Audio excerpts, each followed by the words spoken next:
sa isang liblib na baryo sa baybayin ng Quezon, kung saan ang langit ay tila laging asul at ang hangin ay may halong amoy ng dagat at asin. Naninirahan si Lira, isang 15 anyos na dalagang tahimik at simple. Sa tuwing sumisikat ang araw, madalas siyang matagpuan sa may dalampasigan, nakaupo sa isang lumang bangka na pag-aari ng kanyang ama, nakatingin sa alon habang hawak-hawak ang kanyang maliit na notebook. Minsan, bulong niya sa sarili habang sumusulat, "Magiging guro din ako. Magtuturo ako sa mga batang tulad ko na nangangarap din." Isa siyang anak ng mangingisda at isang labanderang hindi kailanman nadreklamo sa hirap ng buhay. Kahit nakapos sila sa maraming bagay, hindi kailanman nawala ang ngiti ni Lira. May kakaibang liwanag sa kanyang mga mata. Liwanag ng pag-asa na tila kahit gaano pa kadilim ang paligid ay hindi kailanman mawawala. "Lira," sigaw ng kanyang ina mula sa kubo. "Bumalik ka na rito, maglalaba pa tayo ng uniforme mo para bukas." "Opo, inay," masiglang sagot niya. Isinara niya ang notebook at dalidaling tumakbo pa uwi, nakapaa, may dalang buhangin sa kanyang palda. Pagpasok niya sa bahay, inabutan niya ang kanyang ina na muling kinukusot ang lumang palda niya sa malaking batya.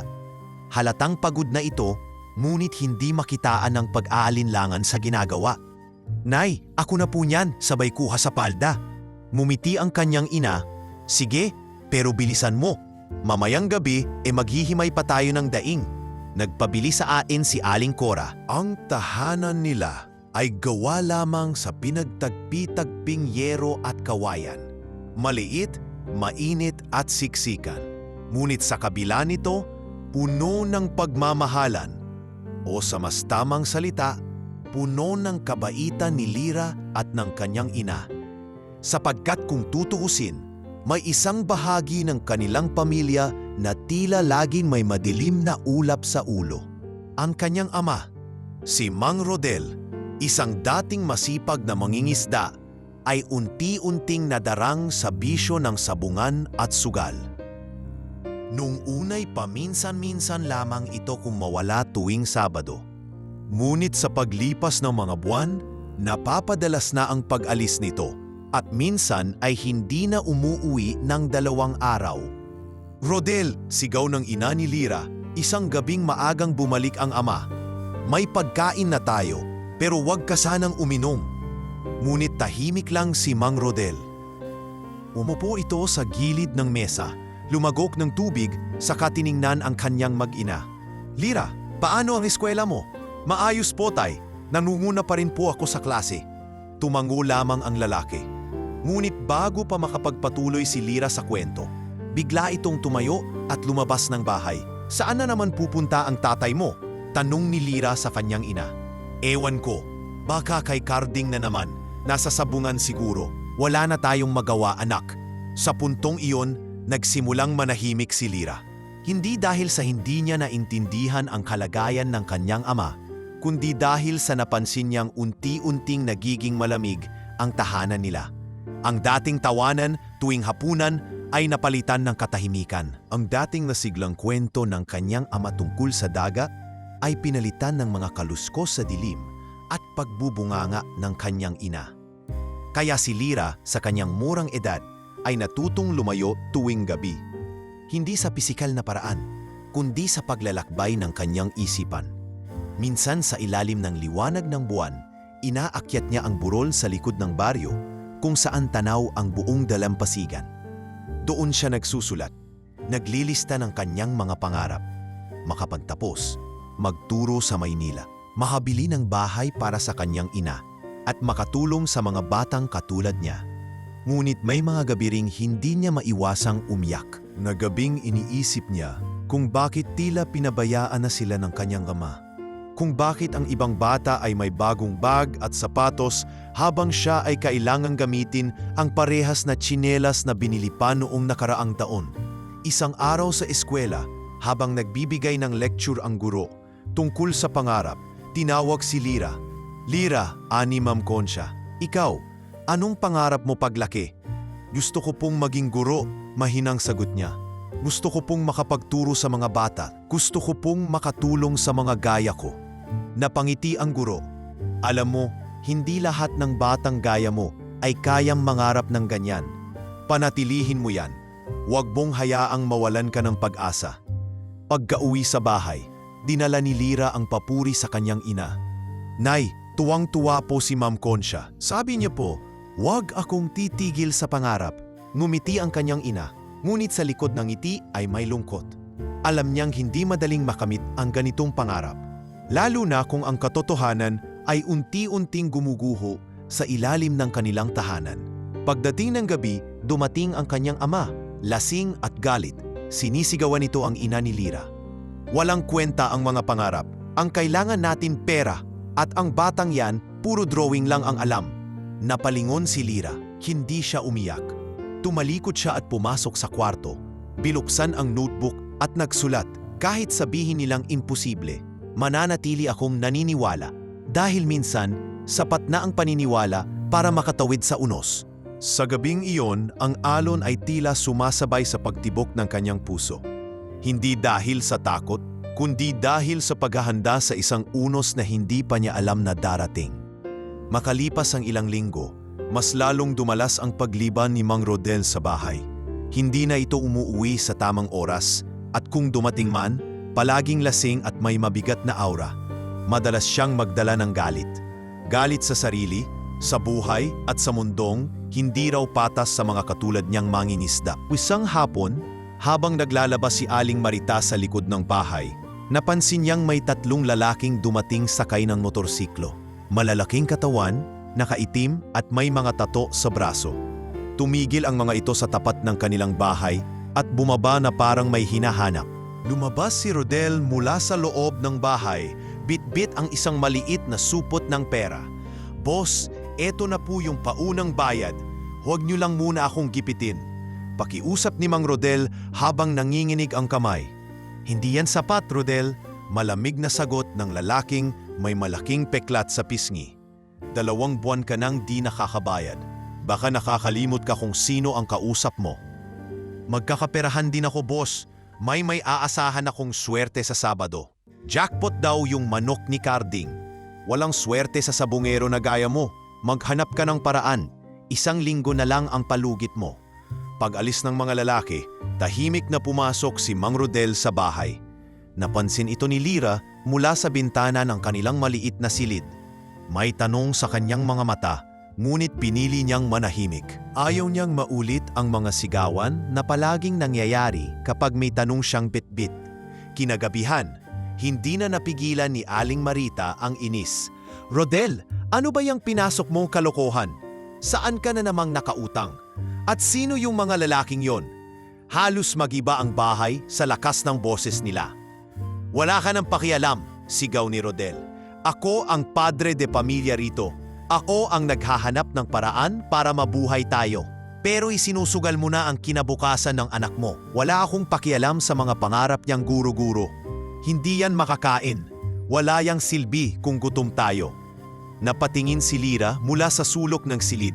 Hindi niya alam kung anong mas masakit. Ang marinig na walang silbi ang pangarap niya o ang malaman na hindi na siya kayang ipagtanggol ng sariling ama. Makalipas ang 3 araw, nagsimulang mawala ang ilan sa kanilang gamit sa bahay. Ang maliit na radyo, ang lumang gasera ng lola ni Aling Marita, at maging ang ginagawang liguan nilang timba ay nawala na rin. Lahat ng ito, isinangla ni Rodel sa kapalit na baryang ipupusta sa sabuman. Isang gabi, habang papauwi si Lyra mula sa eskwela, sinalubong siya ng kanyang ina. Anak, pasensya ka na kung wala tayong ulam ngayong gabi. Magtitiis muna tayo sa lugaw. Ngumiti si Lyra, pilit. Ayos lang po yun, Nay. Basta po magkakasama tayo. Pasensya ka na rin kung minsan, hindi mo maintindihan ang tatay mo. Hindi ko rin siya maintindihan minsan. Tahimik lamang si Lyra. Ngunit habang iniinit niya ang lugaw sa kalan, pumasok sa kanyang isipan ang narinig niya kanina sa palengke. Ayon si Rodel, muntip nang mabugbog sa sabungan. Sabi ng mga tauhan ng malaking sindikato, kung hindi raw siya makabayad ngayong linggo, baka tuluyan na siyang mawala. Usap-usapan ng mga tindera. Napaupo si Lyra sa bangkito at napatingin sa kawali. Ang lugaw ay kumukulo, ngunit walang lasa. Parang buhay nila, mainit pero wala nang natitirang sigla. Kinabukasan, muling lumiban si Rodel. Hindi na ito nagpaalam at iniwan silang mag-ina na walang alam kung saan pupunta. Si Aling Marita, bagamat pagod na, ay sinubukang kumayod sa labahan para lang may pantustos sa pagkain nila. Ngunit kulang pa rin ang kita sa araw-araw. Hanggang isang gabi, muling bumalik si Rodel. Bitbit ang ilang delata at isang plastik ng bigas. May pera na tayo, may solusyon na rin ako, anya. Anong ibig mong sabihin? Tanong ni Aling Marita, naguguluhan. May kausap ako. Hindi ako papatayin ng mga yon. May kapalit na ang utang natin. Kapalit? Nanginginig ang boses ni Marita. Anong kapalit? May interesado kay Lira. May mga taong may kailangan ng serbisyo. Huwag kang mag-alala. Hindi naman ganun kabigat. Magtatrabaho lang siya sa syudad. Napatingin si Marita kay Rodel na parang hindi niya ito kilala. Hinding-hindi ko ipapabenta ang anak ko. Umiiyak na sigaw ni Marita. 1,000,000 Marita, 1,000,000 piso. Makakabayad tayo ng utang. Makakabili tayo ng bagong bangka. Makakabalik ako sa pangingisda. Hindi pera ang kapalit ng dangal ng anak natin. Pera ang kailangan natin para mabuhay. Sa likod ng kurtina, tahimik na umiiyak si Lira. Narinig niya ang lahat. Narinig niya kung paano naging transaksyon ang kanyang pagkatao. 1,000,000 piso. Parang presyo lang ng alagang baka. Hindi niya maintindihan kung ano ang mas masakit. Ang malamang ibebenta siya ng ama o ang makitang hindi sapat ang pagmamahal ng ina para pigilan ito. Kinabukasan, nagpakitang tila normal lang ang lahat. Kumain silang tatlo sa isang hapag na may ulam sa unang pagkakataon matapos ang mahabang panahon. Ngunit ang pagkain ay tila bato sa lalamunan ni Lira. Sa gabi, habang nagsusulat siya sa kanyang notebook, ito ang kanyang isinulat. Ang pinakamahirap na laban ay ang hindi mo alam kung dapat mo bang ipagdasal na matalo ka o ipagdasal na hindi ito totoo. Sa dilim ng silid, isang pares ng mata ang muling lumuha. Hindi dahil sa gutom, kundi dahil sa pagkapilas ng tiwala sa sarili niyang tahanan. Dumaan ang ilang araw na tila tahimik ang paligid. Ngunit sa likod ng katahimikang iyon, may matinding bagyong nagbabadya. Hindi na muling binanggit ni Rodel kay Marita ang tungkol sa kasunduan para kay Lira. Ngunit sa mga kilos nito, ang biglaang pagkakaroon ng bagong relo, panibagong cellphone, at bagong tsinelas, tila ba may inaasahan talaga itong malaking kapalit. Si Lira na may unti-unting nanahimik. Wala na ang dating sigla sa kanyang mga mata. Kung dati mabilis siyang tumakbo pa uwi mula eskwela upang ikwento ang kanyang araw, ngayon ay mabigat ang bawat hakbang, parang may pangakong bubulagta sa kanyang mundo. Hindi na siya nagsusulat sa kanyang notebook. Nakatingin na lamang siya dito gabi-gabi. Pero hindi na kayang igalaw ang lapis. Hanggang isang hapon, habang nag-uuwi siya ng saging na hiningi ng ina sa kabilang bahay, may puting van na huminto sa harap ng kanilang kubo. Mabilis na bumaba ang dalawang lalaki. Parehong nakaitim na long sleeves at may suot na sunglasses kahit palubog na ang araw. Dito po ba si Mang Rodel? Kanong ng isa kay Aling Marita na nasa may harap ng bahay. Hindi pa man nakakasagot si Marita. Lumabas na si Rodel mula sa loob. Mabilis na sinalubong ang mga bisita. "Pasok kayo, pasok!" Anyaya nito, pilit na pinapanggiti ang mga muka. Napakunot ang noo ni Marita. "Sino sila, Rodel?" "Kaibigan ko sa Maynila. Tutulong sa negosyo." Ngunit bago pa siya makapag-usisa pa, nakita niyang tumingin ang isa sa mga lalaki kay Lira. Mula ulo hanggang paa, parang sinusukat nito ang anak niya. Biglang napaatras si Marita at hinila si Lira palapit sa kanya. "Maaari po ba naming makita ang kwarto ng bata?" Tanong ng lalaking may hawak na clipboard. "Walang bata rito," mariing sagot ni Marita. "Lira, pumasok ka muna," utos ni Rodel. Tumitig si Lira sa kanyang ina, saka dahan-dahang sumunod. Bitbit ang takot sa puso. Ilang minuto pa lamang ang lumipas. Lumabas ang isa sa mga lalaki at naglabas ng sobre. Narito ang unang kalahati. Ang natitira ay ibibigay pag nadala na namin siya. Napasinghap si Marita. Hindi ito pwedeng mangyari. Hindi mo ito pwedeng gawin, Rodel. Tapusin na natin to, Marita. Para to sa lahat. Para mabuhay tayo? Hindi mo ba naiintindihan? Hindi tayo mabubuhay sa ganitong kasalanan? Ngunit huli na ang lahat. Kinabukasan, sinabihan si Lyra ng kanyang mga magulang na may bagong trabaho siya sa Maynila. Isang magandang pagkakataon daw upang makapag-aral at kumita para sa pamilya. Sa simpleng isip ni Lyra, umaasa siyang totoo ang lahat ng ito. Bagaman may kutob na siya, pinilit niyang maniwala na marahil baka ito na nga ang biyayang matagal nilang hinihintay. Lyra, mahinang wika ng kanyang ina habang inaayos ang kanyang bag. Kapag may hindi ka gustong mangyari sa iyo, magsalita ka, ha? Huwag mong hayaang apihin ka. Nay, trabaho lang po ito, di ba? Babalik din ako? Natapikit si Marita. Oo anak, babalik ka. Pagdating ng gabi, dumating muli ang van. Walang ibang salita, kundi mga tingin.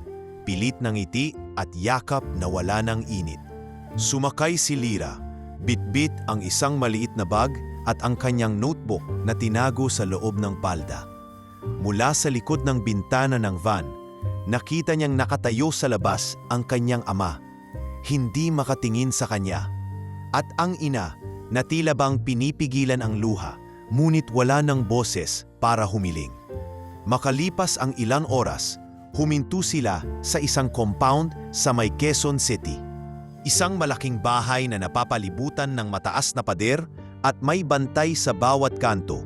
Doon siya sinalubong ng isang babae na may pulang lipstick, maikli ang palda at matalim ang mga mata.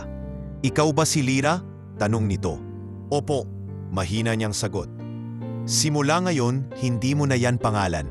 Ikaw si Elle. At simula ngayon, wala kang ibang dapat tandaan kundi ang utos sa'yo. Naiintindihan mo? Nanlaki ang mata ni Lyra. Po, walang popo dito. Umpisahan na natin ang training mo. Isinara ng babae ang pinto sa kanyang likuran. Sa unang gabi niya roon, hindi siya pinakain. Isinakay agad siya sa isang uri ng orientation kung saan pinapanoon sila ng mga video. Mga babae na sumasayaw, umaarte at kung minsan ay ginagawa ang mga bagay na hindi niya maintindihan. Hindi ako pumayag dito. Bulong niya sa sarili. Ayoko nito. Ngunit ang mga kasabay niyang babae, may ilan na tila batid na ang sistema habang ang iba na may umiiyak. Tinatawag ang kanilang ina. Sa unang gabi, hindi siya nakatulog. Pinilit niyang hindi umiyak. Ayaw niyang marinig ng iba ang hina ng loob niya. Ngunit habang pinipikit niya ang mga mata, bumalik ang imahe ng kanyang ina, ng kanilang kubo, ng asul na langit at dagat. Lahat iyon ngayon ay napalitan ng malamig na silid, puting ilaw, at manataong walang ibang layunin kundi pigain siya. Isang linggo ang lumipas. Hindi na siya pinalalabas ng bahay. Pinagbabawalan siyang humawak ng cellphone o kahit papel. Ngunit sa gabi habang tulog ang iba, palihim siyang sumusulat sa kanyang notebook na pilit niyang tinago sa ilalim ng kutson. Hindi ko alam kung kailan ako makakabalik, pero hindi ko makakalimutan kung sino ako. Kahit anong itawag nila sa akin, ako si Lyra. Ako ang batang umaasa pa rin. Habang pinipilit niyang kumapit sa kanyang pagkatao, unti-unti na rin siyang inihahanda ng mga sindikato sa mundo ng kadiliman. At bagaman hindi niya pa lubos na uunawaan ang kabuuan nito, alam niyang may pader na siyang hindi basta-basta matatakasan. Pader na itinayo sa kasunduan ng mga taong dapat sanay nagmahal sa kanya. 2 linggo na si Lyra sa loob ng compound na ngayoy itinuring niyang kulungan. Walang kalayaan, walang pangalang matatawag na kanya, at lalong walang karapatang tumanggi. Araw-araw, gigising siya sa tunog ng silbato. Kailangan nilang pumila sa harap ng isang matandang lalaki na may pangalang Boss Noel, na siya raw ang tagapagsanay. Ang una nilang utos ay magsuot ng masikip at maiiksing damit, at pagkatapos ay isa-isang tinuturuan ng tamang kilos, paano ngumiti, paano lumakad, paano tumingin sa mga lalaking customer. Dapat kahit may takot ka sa loob, hindi yan makikita sa mga mata mo. Bulalas ni Boss Noel habang nag-iikot. Dahil ang produkto ay hindi dapat mukhang sirang gamit. Dapat laging bago, laging buhay kahit ubos na ang kaluluwa mo. Tahimik si Lyra. Hindi niya maintindihan kung anong mundo ito. Sa edad na 15, unti-unting kinukuyom ng dilim ang kanyang pagkatao. Hindi niya masabi kung anong mas mahirap, ang mga training na halos parang tortur o ang panunuot sa sarili niyang mga kasabayan na unti-unting nawawala ang sigla sa mata. Sa kabila ng pangambang iyon, may isang taong naging kanlungan niya, isang dalagang pasing edad niya na pinangalanang Aya. Galing din ako sa Visayas. Bulong ni Aya isang gabi habang magkasamang nagkakape sa gilid ng stockroom. Binenta rin ako ng mga magulang ko. May utang daw sila, pambayad ako. Hindi na kailangang magtanong ni Lira. Sa mata ni Aya ay nandoon ang parehong sakit na tinatago rin niya. Doon nagsimula ang kanilang pagkakaibigan. Silang dalawa ang laging magkasama sa training, sa pagkain at maging sa parusa. Alam mo ba, kwento ni Aya minsan habang naguhugas ng pinggan sa kusina ng compound, ginagamit nila tayo sa mga party ng mga mayayaman. Pero hindi lahat pinupuntahan, piling-pili lang. Yung iba, dinadala sa ibang bansa. Nang marinig iyon, lalo pang lumalim ang takot ni Lira. Sa kabila ng mga parusang tinanggap niya, ang pagpapakain ng expired na pagkain, ang pagpupuyat sa rehearsals, at minsan ay ang parusang palo sa binti kapag hindi marunong ngumiti, mas kinatatakutan niya ang susunod na hakbang, ang unang pagtatalaga sa gabi ng serbisyo. Dumating ang gabing iyon, parang bangungot na isinabuhay. Tinipon silang 5 sa isang malaking van, lahat nakasuot ng itim na bestida, may makeup sa muka, at walang ibang armas kundi pilit ng ngiti. Dinala sila sa isang kondominium sa Ortigas, kung saan may birthday party daw ang isang politiko. Sa unang pagkakataon, nakita ni Lira ang mundo ng makapangyarihan. Mga lalaking may mamahaling relo, natasuit, na natatawanan habang umiinom ng mamahaling alak. Si El, tanong ng isa sa mga kalalakihan, baguhan, tumango ang babaeng handler na kasama nila. Magugustuhan mo yan, boss. Pinilit numiti ni Lira. Ngunit sa loob niya, gusto na niyang sumigaw, tumakbo o kahit mahulog na lang mula sa 15th floor ng gusaling iyon. Ngunit hindi siya maaaring sumuway. Isang pagkakamali ay katumbas ng pagkakulong, pagpapahiya o hindi makain sa susunod na linggo. Pagkatapos ng party, ibinalik sila sa compound. Tahimik, walang nagsasalita. Si Aya ay tahimik ding nakatingin sa kisame ng van. Nang dumating sila sa kwarto, umupo si Lira sa kama, nanginginig pa rin ang katawan. Hindi ko na faya, Aya, bulong niya. Ayoko na. Wala tayong pagpipilian, Lira, sagot ni Aya, pilit ding pinipigil ang luha. Pero may isang paraan para mabuhay dito. Alalahanin kung sino ka bago ka dumating dito. Dahil sa mga salitang iyon, muli siyang dumampot ng lapis sa kanyang notebook. Mabilis na isinulat ang mga salitang tila binubulong ng puso niya. Hindi ko alam kung anong araw ngayon. Hindi ko alam kung ilang beses pa akong iiyak. Pero bawat guhit ng lapis ay paalala na ako ay hindi nilikha para lamunin ng dilim. Sa mga susunod na linggo, unti-unting natutunan ni Lira kung paano magtago ng emosyon. Kapag may training, siya ang pinakamahinahon. Kapag may customer, siya ang pinakamagalang. Ngunit sa loob, may itinatagong apoy na ayaw mamatay. Hindi pa tapos ang laban. Minsan sa tanghalian, may dumating na bagong batch ng mga babae. Isa sa kanila ay 12 taon lang. Napakaliit, umiiyak at hinahanap ang nanay niya. Nanay ko, nasaan po si nanay? Ang tanong nito habang hinihila papasok ng handler. Muling nanindig ang balahibo ni Lira. Dito niya naisip, hindi lang ito tungkol sa kanya. Hindi lang siya ang biktima. Marami pa, mas bata, mas inosente, mas walang kalaban-laban. Sa gabing iyon, habang nakahiga siya, tinitigan niya si Aya. Hindi tayo pwedeng manatili rito habang buhay, mahinang sabi niya. Kailangan nating makahanap ng paraan. May kilala akong tinangkang tumakas. Sagot ni Aya, hindi na siya nakita kinabukasan. Hindi ibig sabihin ay dapat tayong matakot. Hindi tayo hayop para ikulong habang buhay. Tao tayo, Aya. Mula sa sandaling iyon, nagsimula ang maliit na revolusyon sa puso ni Lira. Sa kabila ng bawat araw na tila walang pag-asa, may isang munting sigaw sa kanyang dibdib na nagsasabing, Hindi siya pag-aari ng sinuman. Sa mundo ng kadiliman, natutunan niyang hanapin ang liwanag sa loob. At habang tumatagal, hindi siya basta-basta nauupos. Nag-aapoy siya sa katahimikan. Naglalaban kahit walang armas. Sapagkat alam niyang sa puso ng bawat inapi, may laging natitirang katapangan. Mula sa mga gabing binabalot ng luha at takot, isang ideya ang unti-unting namuo sa isip ni Lyra, tang tumafas. Hindi ito dahil sa kapritso o panaginip, kundi isang matinding tangangailangan upang mabawi ang dignidad na sa pilitang inalis sa kanya. Araw-araw siyang tumipingin sa paligid. Ilan ang bantay? Anong oras madalas lumalabas ang mga handler? May bintanang pwedeng masungkit, ngunit higit sa lahat, kailan siya magkakaroon ng lakas ng loob? Sigurado ka ba? Tanong ni Aya isang gabi habang nakasilon sila sa likod ng stockroom. Oo, mahina ngunit matatag ang tinig ni Lyra. Kung mananatili tayo rito, unti-unti tayong mamamatay. Hindi lang katawan kundi pati kaluluwa. Tahimik na tumango si Aya, ngunit halata ang pag-aalala sa kanyang mga mata. Alam nilang hindi ito biro. Dalawa na ang nauna sa kanila, si Dana at si Selena, at pareho silang hindi na muling nakita. Kinabukasan, sinimulan ni Lyra ang kanyang plano.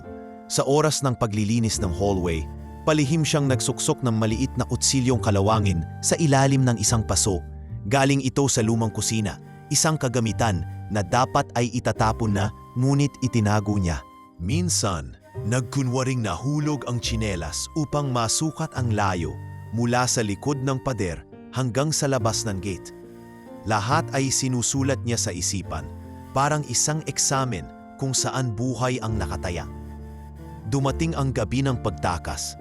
Eksaktong 12:00, matapos ang final roll call at patay ang lahat ng ilaw sa dormitoryo. Dahan-dahang gumapang si Lyra palabas ng silid. Hawak ang notebook na hindi niya kailanman iniwan.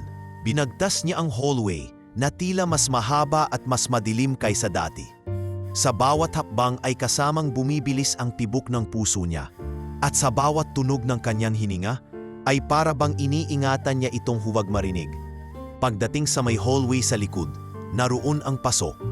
Mabilis niya itong nilapitan, kinuha ang kutsilyo at sinimulan ang pagsungkit sa kahoy na bintana. Kalawangin ito at maririnig ang pagtirik ng kahoy sa bawat galaw. Konting tiis na lang, Lyra, bulong niya sa sarili. Kaunting tiis na lang. Ngunit isang maling ingay lang ang kailangan upang mabasag ang katahimikan. Isang tunog ng natapyas na bakal, isang kaluskos ng paa, at isang aninong unti-unting lumapit sa kanya. Hoy! Sigaw ng bantay. Sino yan? Wala ng oras para magtago. Wala ng panahon para mag-isip. Tumakbo si Lyra, binagsak ang kutsilyo. Kumabog ang kanyang notebook sa sahig. At sa isang iglap, sinunggaban siya mula sa likod at inihagis sa sahig. Ano akala mo sa sarili mo, ha? Sigaw ng lalaking bantay habang hinila siya sa braso. Bitawan mo ako! Bitawan mo! Sigaw ni Lyra. Pilit na lumalaban, ngunit hindi sapat ang kanyang lakas. Kinabukasan, hindi siya pinapasok sa training room. Sa halip, isinara siya sa isang madilim na bodega. Walang pagkain, walang ilaw, at walang kahit sinong kausap. Ang tanging kasama niya ay ang tunog ng kanyang mga hikbi at ang kirot sa likod ng kanyang katawan. Sa mga araw na iyon, wala siyang ibang ginawa kundi magnilay. Hindi siya umiyak, hindi siya nagalit. Tanging katahimikan ang bumalot sa kanya, parang ba tinanggap na lang ng kaluluwa niya ang kabiguan. Makalipas ang 3 araw, muling binuksan ang pinto. Tumayo ka na, malamig na utos ng isang babae. Sobra na ang drama mo. Dahan-dahang bumangon si Lyra, bahagyang nahihilo sa gutom. Ngunit may bagay na hindi na ibalik, ang kanyang notebook. Sa buong pananatili niya sa kulungan, iyon lang ang bagay na kumakatawan sa kanyang pagkatao. Mga pangarap, takot, dasal, lahat nakasulat doon. At ngayon, wala na iyon. Nasaan ang notebook ko? Mahina niyang anong. Sinunog na. Wala kang karapatang magtago ng kahit ano rito. Walang tumulo na luha sa mga mata ni Lyra. Ngunit may pumutok sa loob ng kanyang dibdib. Hindi ito galit. Hindi rin ito takot. Ito'y isang matang hindi na kayang umiyak. Isang damdaming patay na sa sakit. Dahil sa pagkabigong iyon, inilipat siya ng lugar. Hindi na siya pinayadang sumama sa mga kaibigan niya, lalo na kay Aya. Dinala siya sa isang exclusive na kwarto kung saan tinuturuan siyang sumunod ng walang tanong. Bawal magsalita, bawal tumingin sa mata ng mga handler, bawal magpakita ng emosyon. Ngunit sa kanyang katahimikan, nagsimula rin siyang pag-aralan ng isang lalaking banyaga, isang matandang insik na minsang bumisita sa compound. Ito ay si Mr. Sian, isa sa mga malalaking investor ng sindikato. Ngunit hindi tulad ng ibang customer, tila may interes ito kay Lira na lampas sa pisikal. "What's your name?" tanong nito isang gabi. Nag-aalangan siyang sumagot. "El po." "You read English?" "Opo, kaunti." Mula sa sagot na iyon, tila may kuryenteng dumaloy sa pagitan nila. Imbes na agad siyang kunin bilang kasiyahan, kinumbinsi ni Mr. Sian ang mga boss ng sindikato na i-assign si Lira bilang personal translator niya. Una ay hindi pumayag ang mga handler, ngunit dahil sa perang ibinayad ng matanda, wala silang nagawa. Pagkalipas ng isang linggo, biglang nawala si Lira sa compound. Walang paalam. Walang kahit sinong nakakaalam kung saan siya dinala. Si Aya ay naiwan, patuloy na nagtatanong, ngunit walang sumasagot. At sa unang pagkakataon mula nang siya'y binenta ng sarili niyang magulang, nakita ni Lira ang isang tanawin na hindi niya aalaing mararanasan pa, ang asul na langit mula sa loob ng eroplanong papaalis ng bansa. Bagamat puno pa rin ng takot ang kanyang puso, may bahid ng bagong tanong sa kanyang isip. Sa wakas ba'y nakahanap siya ng daan palabas? O isa na namang anyo ng kulungan ang pupuntahan niya? Isinandal niya ang ulo sa bintana ng eroplano. Sa unang pagkakataon matapos ang napakahabang panahon, muli siyang nakatulog. Hindi sa gutom, kundi sa pagod ng isang pusong napinsala pero hindi kailanman tuluyang sumuko. Pagkababa ng eroplano sa paliparan ng Hong Kong, ramdam ni Lira ang malamig na simoy ng hangin na tila sumalubong sa kanyang pag-alis mula sa impyerno. Napasuot siya ng itim na coat na halatang hindi sa kanya. Sa kanyang tabi ay naroon si Mr. Sian, tahimik ngunit laging nakamasig habang inaasikaso ng kanyang mga tauhan ang immigration. Walang tanong na binipiwan si Lira, ngunit sa kanyang puso'y tanong kung kalayaan nga ba o panibagong pagkakahulong ang daratnan niya. Pagdating nila sa isang malawak na bahay na nasa gitna ng siyudad, hindi siya inihatid sa silid ng kasambahay. Sa halip, isang maliit ngunit malinis na kwarto ang inilaan sa kanya. May sariling kama, mesa at palikuran. Sa tabi ng unan ay isang maliit na note card. "You are safe here now, Sian." Lumipas ang ilang araw, tahimik si Lira sa bagong tahanan. Bawat araw, pinapakain siya ng maayos, pinapasuot ng disenteng damit at pinapayagang maglakad sa hardin ng bahay. Ngunit hindi siya nilalapitan ni Mr. Sian, maliban sa ilang sulyap sa dining table o pasimpleng pagtango tuwing dumadaan, nanatiling misteryoso ang matanda. Hanggang isang hapon, habang nakaupo siya sa teres at nagbabasa ng lumang English magazine, lumapit ito. "You like reading?" tanong ni Sian. Walang emosyon sa mukha. "Opo." "Dati po, mahilig akong magsulat." Mahinang sagot ni Lira. Hindi pa rin tiwala kung anong papel niya sa lugar na yon. "Good," wika ni Sian. "You will study. I hired someone to teach you. Basic English and Mandarin. Every day. 1 hour in the morning, 1 hour in the evening. You start tomorrow." "Po, ako po?" "You're here for a reason. Not to serve, but to learn. The world is cruel, but education gives you a choice." Hindi makapaniwala si Lira. Isang tao na dating kustomer ng sindikato, na yu'y nag-aalok ng edukasyon? Parang imposible. Ngunit sa mga susunod na linggo, unti-unting naging bahagi ng kanyang araw-araw ang pag-aaral. Tinuruan siya ng isa pang matandang guro, si Madam Liu, na bagamat mahigpit ay may malasakit. Dito niya muling naramdaman ang pagiging estudyante, isang bagay na akala niya'y hindi na muling mangyayari. Anong ibig sabihin ng resilience? Tanong ni Madam Liu minsan habang tinuturuan siyang bumigkas ng mahihirap na salita. Ang kakayahang bumangon kahit ilang beses kang nadapa. Sagot ni Lira, diretsong tingin sa guro. Tumango si Madam Liu. You are resilient, Elle. Simula noon, tinanggap na niya ang pangalang Elle. Bagamat hindi niya ito pinili, ito ang naging tulay niya sa panibagong simula. Sa ilalim ng bagong katauhan, nagsimula siyang mag-ipon ng bagong alaala, bagong kaalaman at higit sa lahat, bagong pangarap. Hindi siya binigyan ni Mr. Xian ng trabahong mabigat. Sa halip, tinuruan siyang mag-type ng mga dokumento, mag-organisa ng mga file sa opisina at tumulong sa mga simpleng transaksyon. Unti-unti napansin niya ang sistema ng negosyo, real estate, development at investments. El, tawag minsan ni Xian habang nasa conference room. You organize these contracts. Then tomorrow, come with me to a client meeting. Po, kasama po ako? Yes, you are quiet, but you listen. I need someone who listens. Sa unang client meeting, pinakilala siya bilang assistant ni Xian. Tahimik siyang nag-obserba, nagsulat ng notes, at sa kanyang isipan ay pinoproseso ang mga salitang noon ay banyaga sa kanya. Equity, holdings, investment, yield. Hindi nagtagal, nagsimula siyang magtanong sa mga tauhan sa opisina at laking gulat nila na si Elle na tahimik lang sa gilid ay matalas pala ang pangunawa. Sa gabi, habang nag-iisa sa kwarto, binubuksan niyang muli ang lumang notebook na tinagpi-tagpi niya mula sa mga papel na naiipon. Isinusulat niya ang mga bagong natutunan. Hindi na ito mga tula o dasal tulad noong bata pa siya, kundi mga plano, business terms at sariling budget plan. Kung kaya ng iba, kaya ko rin.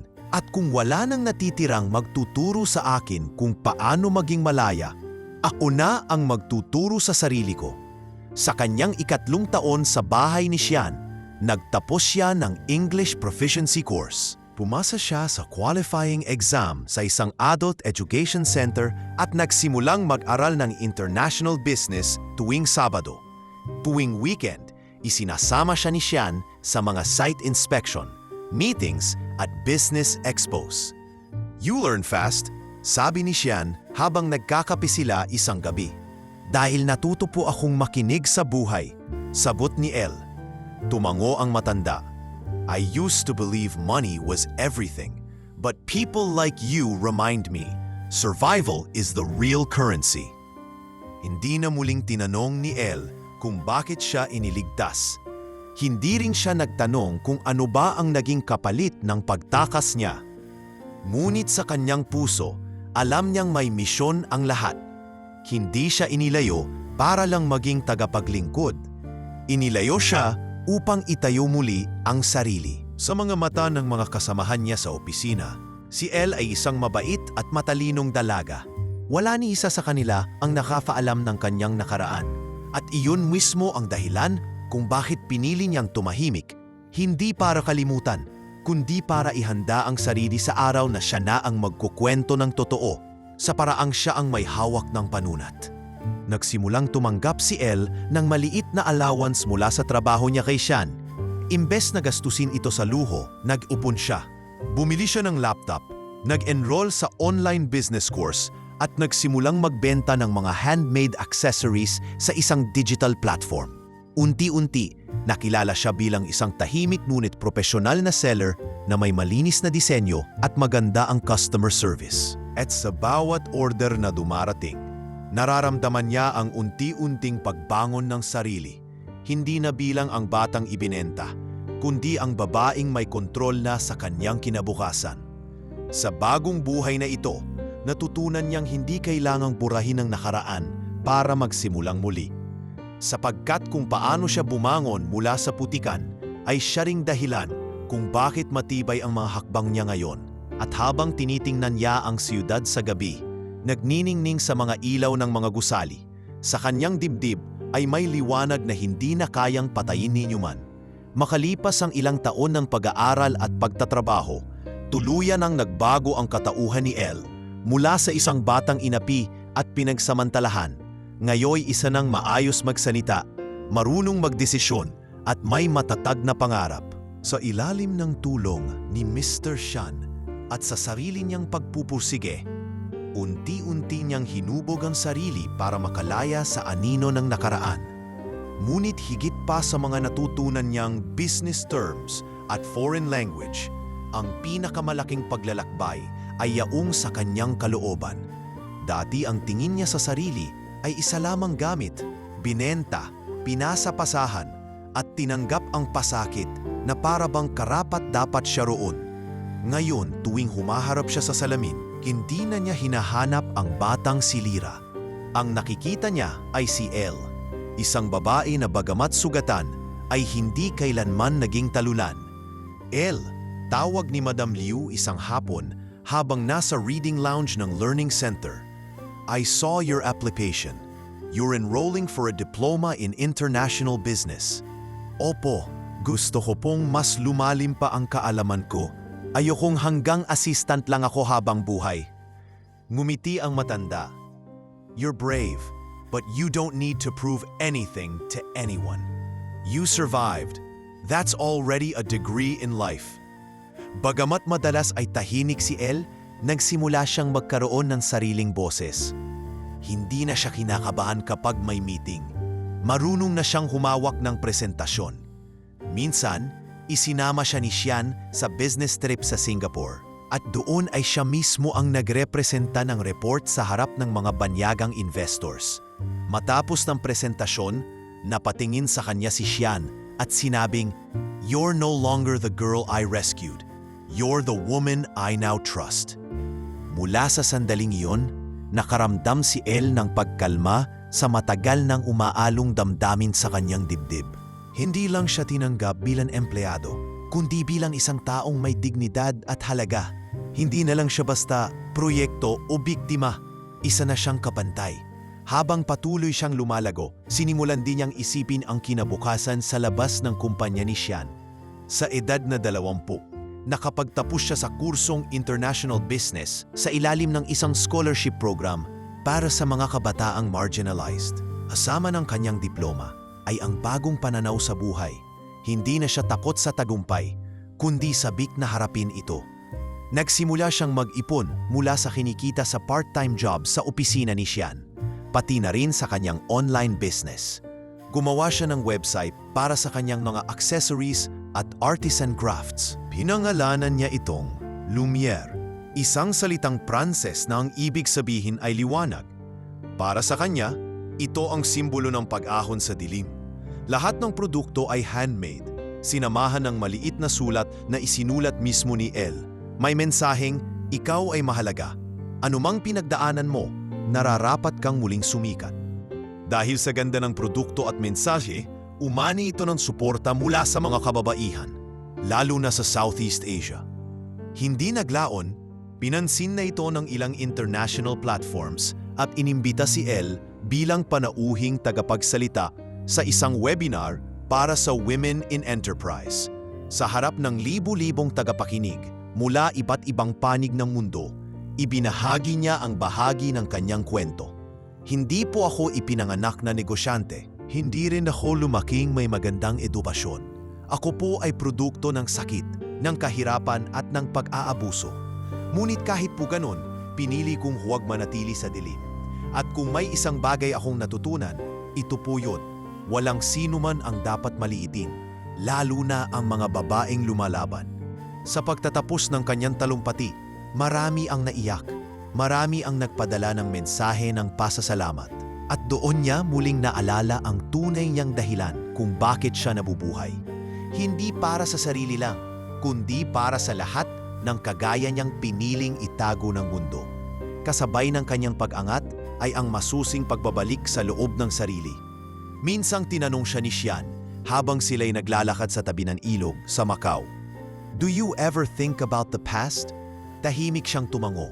Araw-araw, pero hindi na para saktan ang sarili ko, kundi para alalahaning may dahilan kung bakit ako narito.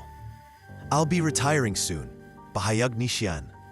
And I want you to start leading one of my subsidiaries. I will support you, but it's time you take your own path. Napahinto si Elle. Hindi agad siya nakasagot, ngunit sa puso niya alam niyang ito na ang pagkakataon upang itayo ang sarili niyang pangalan. Isang pangalan na hindi nakakabit sa pang-aabuso, kundi sa tagumpay na pinaghirapan niya mula sa wala. Sa gabing iyon, muling binuksan ni Elle ang kanyang notebook, isang bagong kuwaderno na may mga pahina ng mga plano, blueprint ng business, at listahan ng mga lugar sa Pilipinas na gusto niyang balikan. Sa unang pahina, isinulat niya ang mga salitang matagal nang nawala sa kanyang panulat. Ako si Lira, anak ng dagat, alon at unos. Ngayon, babalik akong may dalang layag na ako mismo ang nagtahi. Hindi pa man siya umuuwi, batid na niyang malapit na ang pagbabalik. Ngunit hindi bilang isang batang biktima. Babalik siya bilang isang babaeng mulat, matatag at may bitbit na mensahe para sa lahat ng iniwang luha ng kahapon. Ang sakit ay hindi dahilan para hindi sumikat muli. Ang pagdurusa ay hindi katapusan ng kwento. At sa anyang puso, unti-unti nang nililinang ang tunay na pagkilala sa sarili. Hindi bilang Elle na lamang, kundi bilang si Lira na muling isinilang mula sa apoy at ngayoy naglalakad sa landas ng liwanag na siya mismo ang bumuo. 3 buwan matapos ang huling business trip sa Vietnam, tuluyan ang inanunsyo ni Mr. Sian ang kanyang pagre-retiro. Sa edad nitong mahigit 60, nais na raw nitong manahimik at bumalik sa probinsya ng Guangdong upang alagaan ang mga pananim at lumayo sa mundo ng negosasyon, kontrata at pera. Elle, tawag ni Sian habang nakaupo sa veranda ng kanyang villa, hawak ang tasa ng mainit na tsa. The board has agreed. You'll take over Shilay Development's Philippine subsidiary. You deserve it. Hindi agad nakasagot si Elle. Napatingin siya sa papel na ibinigay ng matanda, isang dokumento ng paglipat ng responsibilidad, pirma na lamang ang kulang. Gusto niyang sumigaw ng pasasalamat, pero pinigilan niya ang sarili. Sapagkat sa sandaling iyon, hindi lang karangalan ang hatid ng papel na iyon, kundi isang responsibilidad na may dalang bigat ng kanyang nakaraan. Maraming salamat po, Mr. Sian. Marahan niyang sagot. Hindi ko po kayo bibiguin. Tumango ang matanda. I know you won't. The company needs a new kind of leader. Someone with fire, someone who has known darkness and chose to build light. Ilang linggo lamang matapos iyon, ay nagsimula na si Elle sa bagong papel niya bilang Managing Director ng bagong tatag na Philippine arm ng Shilay Group. Pinili niyang irehistro ito sa ilalim ng bagong pangalan, Elle-Rise Logistics and Ventures. Kung may itatayo akong kumpanya, sabi niya sa kanyang team, ayoko lang ng negosyo. Gusto ko ng sistema ng kabuhayan. Gusto kong makasama ang mga dating walang boses, gaya ko noon. Ang punong tanggapan ay inilagay sa Maynila, ngunit siya mismo ang pumili ng isang lumang mansion sa may Quezon City bilang opisina. Hindi ito pinakabago o pinakamoderno, pero para kay Elle, may karakter at may kwento. Isinaayos niya ito, pininturahan ng putit bughaw at pinalibutan ng halaman.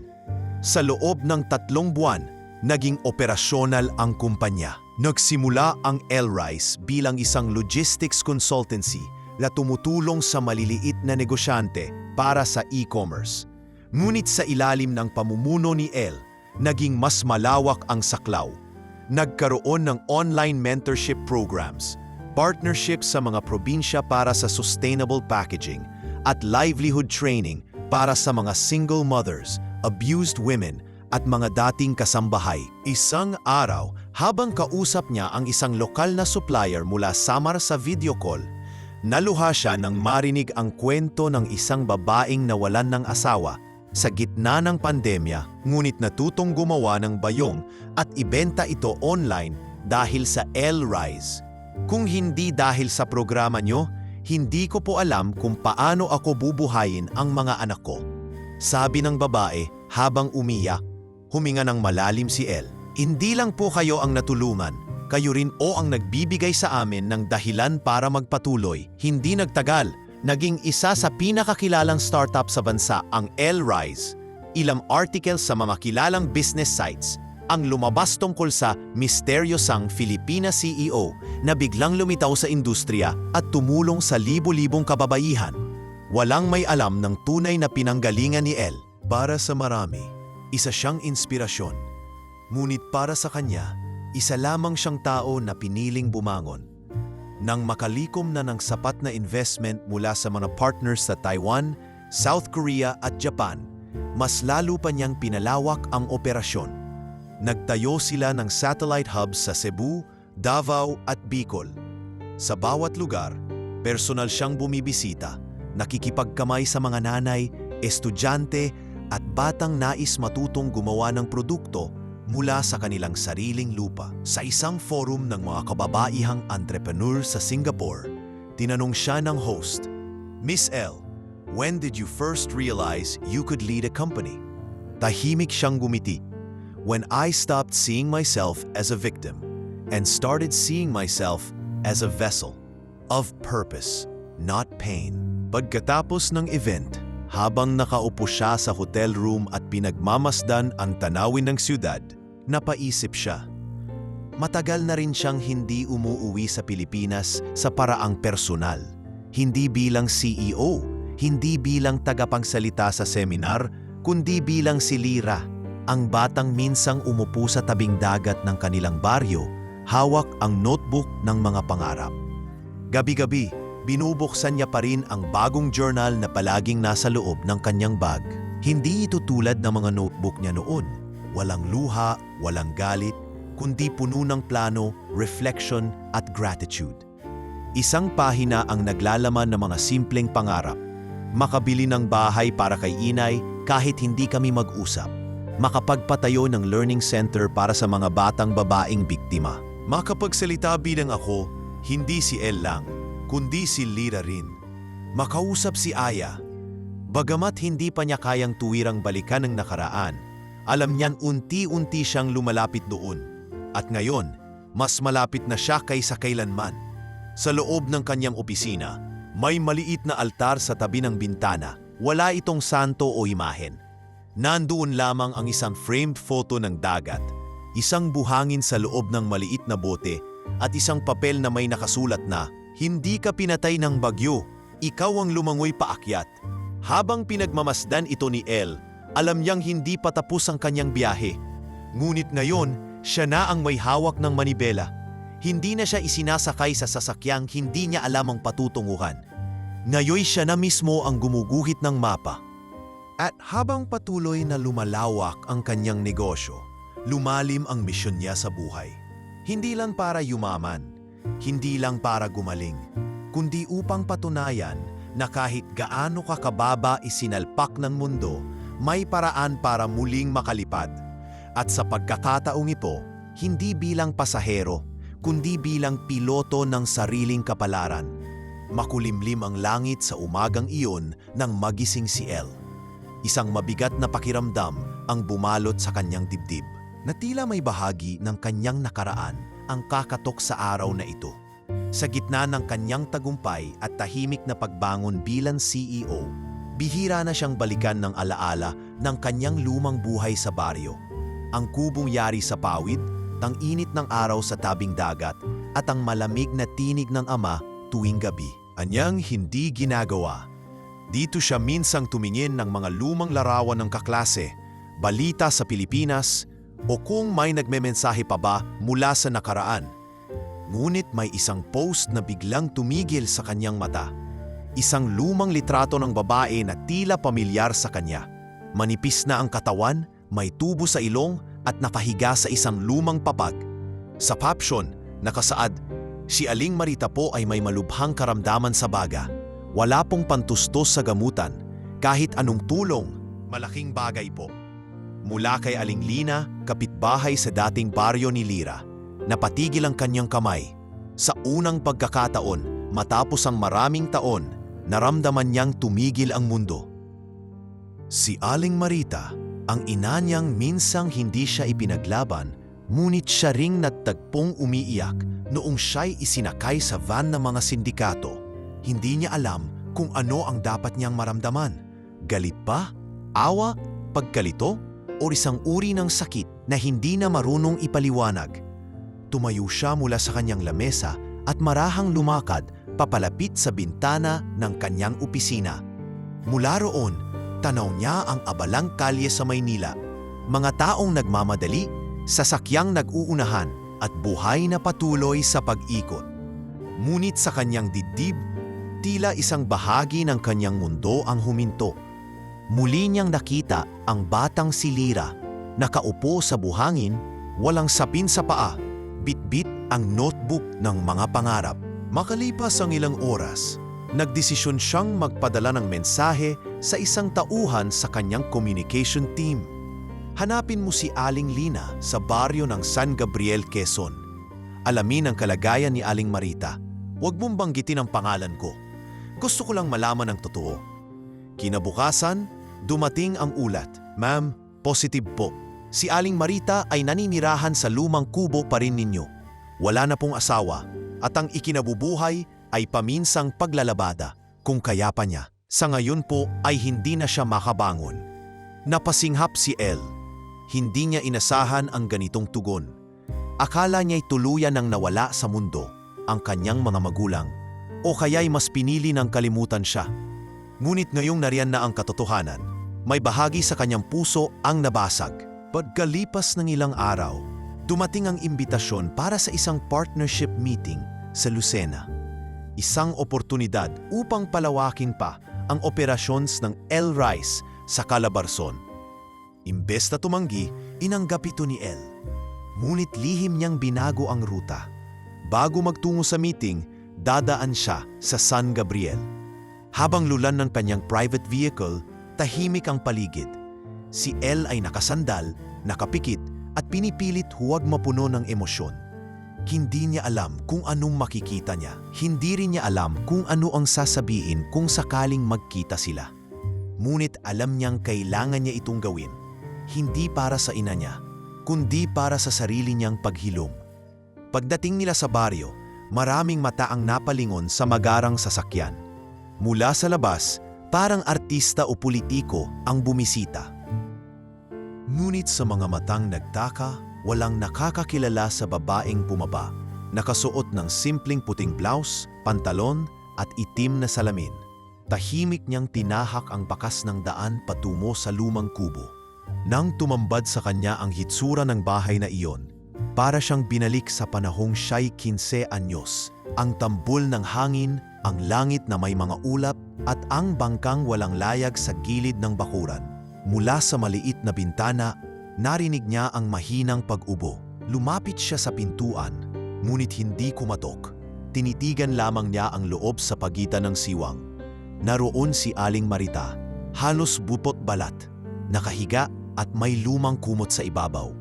"May tao po ba?" tawag ni Elle, halos pabulong. Lumabas si Aling Lina mula sa kusina. "Ay, opo, sino po sila?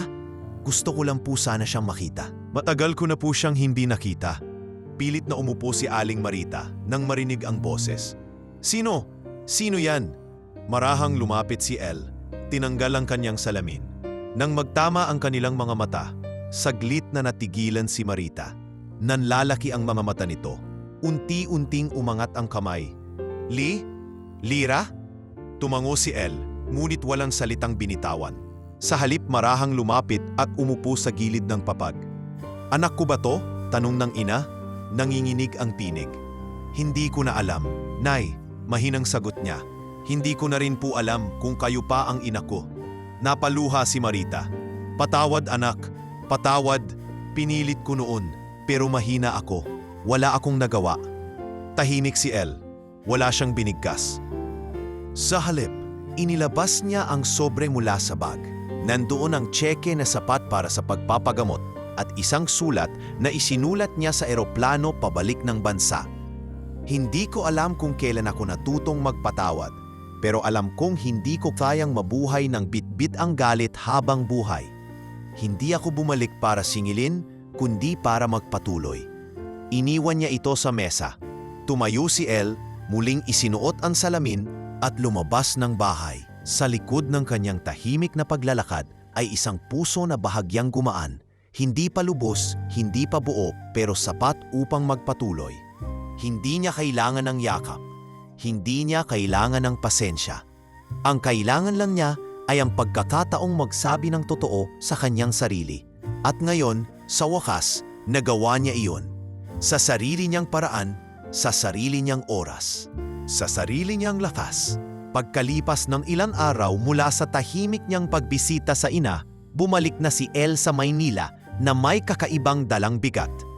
Bagamat walang dramatikong pagtatagpo, alam niyan isang mahalagang yugto ng kanyang buhay ang naburat muling na isulat. Ngunit sa kanyang pagbabalik, may isa pa siyang plano na kailangan maisakatuparan, ang tuluyang pagbabalik sa baryo ng San Gabriel. Hindi bilang anak ni Aling Marita, kundi bilang Elle, ang CEO ng Elle Rice. Sa tulong ng kanyang PR team, naglunsad siya ng isang programa sa ilalim ng kanyang foundation. Isang proyekto na magbibigay ng microgrants para sa mga kababaihan sa malalayong lugar, lalo na sa mga hindi nakapagtapos ng pag-aaral. At bilang unang hakbang, napili ang baryo ng San Gabriel bilang pilot site. Sigurado po kayo na doon natin sisimulan? Tanong ni Karen, isa sa kanyang coordinators. Baka po mas maganda kung sa mas kilala o mas malaking community. Ngunit mariing sagot ni Elle, doon tayo magsisimula. Gusto kong doon muna ako bumalik, hindi bilang lihim na bisita, kundi bilang ako, bilang Elle. Bumuo sila ng isang simpleng programa, isang outreach event na magaganap sa lumang covered court ng baryo. May libreng check-up, livelihood orientation at pagkakaloob ng starter kits para sa maliliit na negosyo. Inihanda rin ang pagdating ng ilang partners mula sa private sector. Pagdating ng araw ng event, hindi maitago ang excitement at gulat ng buong baryo. Ilang araw nang pinag-uusapan ng mga residente ang paparaping na babaeng negosyante na personal na pupunta upang mamahagi ng tulong. Baka artista yan, bulong ng isa. Baka may proyekto silang itatayo sa kanto, sagot ng isa pa. Ngunit walang may ideya kung sino talaga ang darating. Maging si Aling Marita ay hindi inabisuhan. Nakahiga pa rin ito sa kama, tila nagpapalakas, ngunit may bahagyang ningning sa mata nang marinig na may aktibidad sa plaza. 10:00 ng umaga, isang puting van ang huminto sa tapat ng covered court. Bumaba si Elle, suot ang simpleng pastel na dress at low heels. Nakapusod ang buhok at may kaakibat na aura ng profesionalismo at katahimikan. Sumunod ang kanyang team, dala-dala ang mga gamit at papeles. Magandang umaga po sa inyong lahat, bungad ni Elle sa mikropono. Ako po si Elle Cruz at ako po ang isa sa mga nagsimula ng Elle Rice Foundation. Dumating po kami ngayon hindi para gumawa ng palabas, kundi para makinig, para suportahan, para sabihing hindi kayo nakalimutan ng mundo. Tahimik ang lahat. Ang mga mata ng mga tao ay nakatuon sa kanya, pilit tinatandaan kung saan siya nakita o kung sino siya talaga. Ilang sandali pa, may isang matandang babae na lumapit sa entablado, si Aling Lina. Elle, ikaw ba si Lira? Nagtagpo ang kanilang mga mata. Si Elle ay ngumiti, marahang tumango. Wala nang kailangang ipaliwanag. Sa isang iglap, tila nagsilbing kasagutan ang kanyang presensya sa mga tanong ng buong baryo. Mukhang kilala po kayo rito, ma'am. Biro ni Karen habang nag-aayos ng upuan. Dati akong nakatira dito, sagot ni Elle, kalmadong tinig. Pero hindi na ako ang dating ako. Sa buong araw, naging masigla ang aktibidad. May mga nanay na natutong gumawa ng sabon, mga estudyanteng nakakuha ng libreng school supplies, at ilang kalalakihan na tumulong magbuhat ng gamit ng foundation. Sa bawat tao na lumalapit kay Elle upang magpasalamat, may bahagi sa kanyang puso na muling pinupuno. Maya-maya, isang batang babae na may hawak na sirang notebook ang lumapit sa kanya. Ate Elle, pwede po ba ako humingi ng bagong notebook? Gusto ko po kasing magsulat ng mga pangarap ko. Napatingin si Elle sa bata. Mahaba ang buhok nito, payat at may mga matang puno ng imahinasyon. Ano ang pangalan mo, iha? Unreal po. Muling napatigil si El. Naramdaman niyang tila bumalik ang oras. Hindi niya napigilan ang pagluha. Yumuko siya sa harap ng bata at inabot ang kamay. Lira, ito ang notebook para sa iyo. Sulatan mo ito ng mga bagay na gusto mong marating at panghawakan mong hindi mo kailangang ibenta ang sarili mo para matupad ang mga iyon. Ngumiti ang bata sabay sabing, "Salamat po, Ate El. Balan araw po, gusto ko rin pong maging tulad nyo." Sa huling bahagi ng programa, muling humarap si El sa mikropono. Hindi ko po kailanmang inakalang babalik ako rito. Pero heto po ako ngayon. At kung may aral akong gustong iwan, ito po yun. Minsan, ang lugar kung saan tayo sinaktan ay siya ring lugar kung saan natin matutuklasan kung gaano tayo katatag. Nagsitayuan ang mga tao. Nagpalakpakan. Hindi dahil sa kanyang tagumpay, kundi dahil sa katotohanang may isa sa kanila ang muling bumalik. Hindi upang magturo ng nakaraan, kundi upang magsindi ng pag-asa. Pag-alis ni El sa baryo, hindi na siya lumuha. Sa halip, tahimik siyang ngumiti habang tinitingnan ang mga batang naglalaro sa may plaza, ang mga nanay na nagtatawanan habang may bitbit na grocery bag, at ang mga matandang lalaki na masiglang nagtutulungan sa pagbubuhat ng kahon. Nilingon niya ang buing lugar sa salamin ng sasakyan. Hindi na ako uuwi bilang sugatang lira, bulong niya sa sarili. Ngayon bumalik ako bilang El, at ang El na ito ay may misyon pa. Makalipas ang ilang linggo mula sa matagumpay na outreach event sa baryo ng San Gabriel, nagdesisyon si El na bumalik muli ngayong wala ng anino ng publicity o press release. Hindi ito opisyal na lakad. Hindi rin ito bahagi ng anumang proyekto. Ito ay isang personal na hakbang, isang hakbang pabalik sa isang ugnayang nabasag at matagal nang ibinaon sa katahimikan, ang pagitan nila ng kanyang ina. Hindi na siya nagpaatid sa foundation team. Sa halip, sumakay siya ng pribadong sasakyan, kasama lamang si Ramon, ang kanyang personal driver. Tahimik ang biyahe. Habang binabaybay nila ang pamilyar na kalsada, tanaw mula sa bintana ang mga punong niyog, ang maputik na mga lansangan at ang mga kubong tila walang pinagbago mula sa huling beses na naroroon siya. Pagdating sa harap ng kanilang dating kubo, wala nang kaba sa dibdib ni El. Sa halip, may kalmadong pag-unawa. Lumabas siya ng sasakyan at marahang lumapit sa pintuan. Narinig niya ang ubo sa loob, bahagyang humina na mula sa huling pagkikita nila. "Magandang hapon po," mahinang bati ni El habang tinutulak ang lumang pinto. Milingon siya ni Aling Marita, namumutla at nakasandal sa isang maliit na unan. Nagkatinginan sila ng matagal. Walang salitang agad na lumabas. Ang katahimikan ay parang mahabang paghinga, mahigpit ngunit mapayapa. "Ikaw na naman pala," bulong ni Marita, bahagyang ngumiti. "Bumalik ka na naman." "Opo," sagot ni El. "Hindi ko po kasi kayan iwan na ganito lang ang wakas natin." Tahimik na tumango si Marita. Itinuro niya ang silyang kahoy sa tabi niya. Umupo si El at sandaling nagmasid sa paligid. Wala na halos kagamitan sa bahay. Ang kisame ay butas at ang dingding ay may mga tagpi ng karton. Ngunit sa simpleng anyong ito, naramdaman niyang mas totoo ang bawat minuto. "Patawad anak," biglang sabi ni Marita. "Paulit-ulit ko nang sinabi sa sarili ko yon, pero ngayon ko lang talaga nasabi ng harapan." "Bakit po?" tanong ni El halos pabulong. "Bakit niyo ako hinayang kunin? Bakit hindi kayo sumigaw o lumaban man lang?" Umulo ang luha ni Marita. "Dahil duwag ako anak, hindi ko kinayang suwayin ang tatay mo. Natakot akong mawalan ng tahanan. Natakot akong masaktan pa. At sa takot ko, ikaw ang isinakripisyo ko." Napayuko si El. Hindi niya alam kung dapat pa siyang magalit. Ngunit ang mga salitang iyon, bagamat masakit, ay dumarating sa kanya na parang paghilom, hindi pananakit.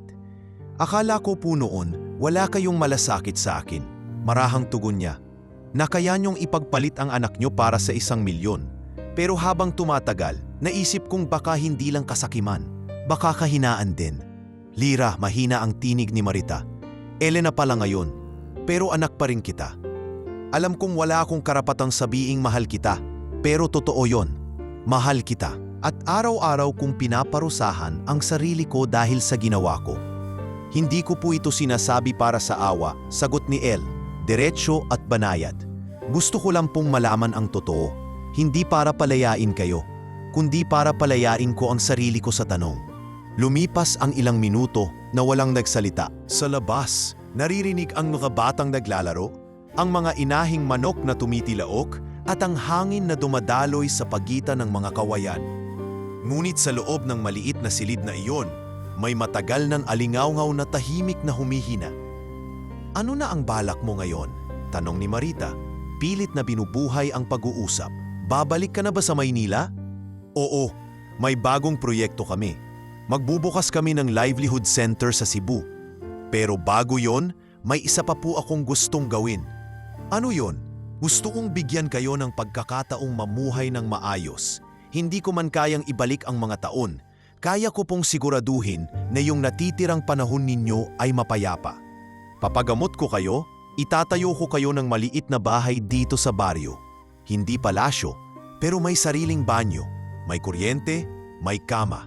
Napaluha si Marita. Hindi mo kailangang gawin yon. Alam ko, pero gusto ko. Tumango si Marita, walang masabi kundi ang pag-iyak na matagal na niyang pinipigil. At sa unang pagkakataon matapos ang higit isang dekada, inilapit ni El ang kanyang kamay sa kamay ng ina. Mainit pa ito, mahina na lang ang galaw, ngunit buhay. Buhay pa ang kanyang ina. At sa paghawak niya rito, alam niyang bahagi pa rin siya ng kasaysayang iyon. Isang kasaysayang masalimuot. Ngunit kailan may hindi nabura. Makalipas ang ilang oras, nagpaalam na si El. Lumabas siya ng bahay na may bahagyang gaan sa dibdib. Bago siya sumakay sa sasakyan, may batang lumapit sa kanya at inabot ang isang simpleng sulat. Kulay asul na papel na may sulat kamay. Inay po ang nagsulat, wika ng bata. Inasa niya ito sa loob ng sasakyan. Anak, kung kailan ko malalaman ang totoo kong halaga bilang ina, ay siya ring panahon na wala na akong lakas para bumawi. Pero salamat, dahil kahit paano, binigyan mo pa rin ako ng pag-asa na maaari akong matawag ulit na ina. Salamat sa pagbabalik, kahit hindi na ako ang nanay na dapat sa'yo. Humigpit ang hawak ni El sa papel. Nilingon niya ang bahay mula sa salamin. Hindi na niya kailangan pang bumalik upang maghanap ng paliwanag. Nakuha na niya ang sagot, hindi sa salita, kundi sa paglalim ng kanyang damdamin, sa muling pagkatagpo ng isang relasyon na minsang nawala sa gitna ng kadiliman. Ngayoy hindi na siya umaasang mabura ang sugat. Ngunit na yon, alam niyang may pag-asang maghilom. At minsan, sapat na yon upang magsimulang muli. Ilang linggo na ang lumipas, mula nang muling magkita si El at ang kanyang ina. Bagamat hindi pa rin lubos ang kapatawaran, may unti-unting katahimikan nagsisimulang lumukob sa puso ni El. Wala siyang intensyong balikan ang sakit araw-araw, ngunit ang pagbisita niya sa baryo ay nagbukas ng panibagong pinto. Isang hakbang hindi lamang pabalik, kundi pasulong. Sa araw ng kanyang pagbabalik sa Maynila, sinalubong siya ng mga tauhan ng LA Rice sa kanilang punong tanggapan. Likas na abala ang mga empleyado, ngunit may kakaibang tensyon sa paligid na agad niyang napansin. Nilapitan siya ni Karen, bitbit ang isang envelope na kulay tsokolate. Ma'am El, may sulat pong ipinadala. Walang pangalan kung sino ang naghatid, pero may sulat kamay sa harapan. Para raw po sa inyo mula sa lumang lugar. Kinuha ni El ang sobre at bago pa siya makapagtanong pa, umango si Karen. Sa palagay ko po, galing iyon sa baryo. Tahimik si El. Umakyat siya sa kanyang opisina, inilak ang pinto at marahang binuksan ang sobre. Isang lumang papel ang laman nito at isang pirasong rosaryo na may kupas ng krus. Binasa niya ang liham. Anak, hindi ko alam kung saan ako magsisimula. Noong gabing isinakay ka sa van, sinigaw ng puso ko ang salitang huwag, pero pinili ng labi ko ang pananahimik. Araw-araw ko itong pinagsisisihan. Akala ko noon ay tama na ang dahilan kong wala akong magawa, pero sa totoo lang, tinanggap ko iyon upang makaiwas sa pananagutan. Hindi ko na mababawi ang panahong nawala. Hindi ko na maibabalik ang mga gabi na umiiyak kang mag-isa. Ang mga taon na ginugol mo sa dilim. Ngunit anak, Ang katotohanan ay hindi lahat ng ina ay marunong maging ina. Ginawa ko ang kabaliktaran ng dapat kong gawin. At kung ang kapalit ng kapatawaran ay ang mapanood ka na lang mula sa malayo, tanggap ko yon. Maraming beses kong tinangkang sulatan ka, pero hindi ko nagawa. Hanggang sa nakita kitang muli. Malakas, matalino, at marangal. Doon ko lang naintindihan na kahit iniwan kita sa dilim, natutunan mong gumawa ng sariling liwanag. Mahal na mahal kita, inay. Napapikit si El. Walang luhang tumulo. Ngunit may tila bumigay sa loob niya, isang pader ng galit na tahimik, ngunit matagal nang nagpapabigat sa kanyang puso. Inilapag niya ang rosaryo sa lamesa at tumitig dito. Ilang minuto siyang tahimik. Sa kanyang isipan, bumabalik ang mga eksenang matagal na niyang inilibing. Ang pagtakbo niya sa buhanginan bilang bata, ang mga araw na nagtitiis sila ng ina niya sa gutom, ang gabi na narinig niya ang pakikipag-usap ng ama sa mga sindikato, at ang huling pagkakataon na nakita niya ang kanyang ina na umiiyak habang papalayong bumubusina ang van. Sa hapon ding iyon, tinawag niya ang kanyang assistant. Karen, pakisuyong i-finalize ang construction proposal sa San Gabriel. Ipa-prioritize natin ang mga kababaihan doon at may idadagdag akong requirement. Ano po yon, ma'am? Isama sa training ang trauma-informed care. Ito kong hindi lang livelihood ang ituro, kundi kung paano rin bumangon mula sa pinakamasakit na karanasan. Minsan kasi, ang tunay na negosyo ay ang pagtuturo kung paanong mamuhay muli. Opo ma'am, isasama ko po yan. Habang lumilipas ang mga araw, naging mas personal ang involvement ni El sa mga community projects ng foundation. Hindi na lamang siya basta taga-pondo, kundi aktwal na nakikisalamuha sa mga nanay, kabataang babae at maging sa mga dating bilanggo. Sa bawat isa na lumalapit sa kanya upang magpasalamat, hindi niya ito tinitingnan bilang taga-suporta, kundi bilang sariling refleksyon. Sa Cebu, nakilala niya si Mika, isang dating kasambahay na inabuso ng kanyang amo at ngayoy isa ng instructor sa Livelihood Center. Habang ini-interview si Mika ng media, inilahad nito kung paanong isang sulat mula sa foundation ang nagbago ng buhay niya. Akala ko po walang nakakarinig sa mga babae tulad ko. Pero nung matanggap ko yung liham na sinabing karapat-dapat kang magsimula muli, doon ako naniwalang may naghihintay pa ring bukas para sa akin. Napangiti si El mula sa likod ng kamera. Habang pinagmamasdan si Mika, muling nabuo sa kanyang isipan ang tunay na layunin ng kanyang mga ginagawa. Hindi para mapansin, kundi para makapagbukas ng daan para sa mga kagaya niyang minsang isinara ng mundo. Pagka-uwi niya ng Maynila, dumaan siya sa simbahan. Hindi siya relihiyosa, ngunit may kakaibang hatak ang lugar na iyon sa mga panahong hindi niya alam kung saan ilalagay ang emosyon. Umupo siya sa likod, tahimik. Sa gilid ng kanyang mata, napansin niya ang isang ina na may kasamang batang babae. Niyakap ng bata ang ina, sabay sabing, "Salamat po, Nay, kasi hindi niyo ako iniwan." Napahigpit ang yakap ni El sa kanyang sarili. Bago siya umalis, inilabas niya ang rosaryo na ipinadala sa liham. Ipinatong niya ito sa maliit na altar at marahang bulong, "Salamat. Hindi sa ginawa mo noon, kundi sa katapangan mong tanggapin ang pagkukulang." Pagbalik niya sa opisina, ipinatawag niya ang kanyang communications team. "Maglalathala tayo ng open letter.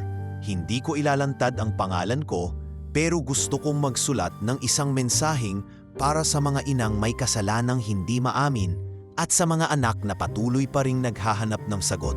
Isang mensaheng hindi para husgahan, kundi para hikayati na humingi ng tawad habang may oras pa." Lumipas ang ilang linggo at naging viral ang liham.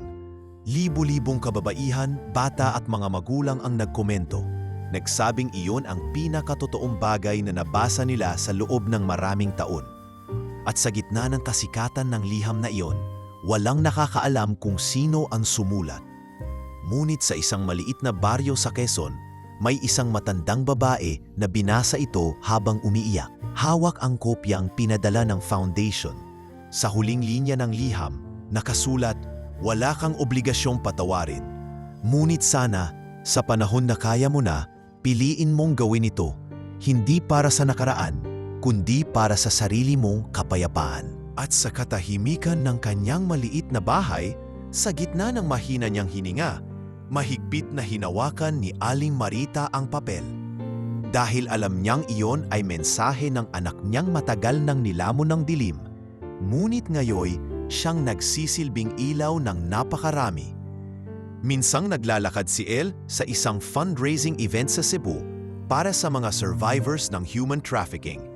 Napatigil siya sa isang booth na may simpleng karatula, "Bukas Palad, Kanluman para sa Kababaihan."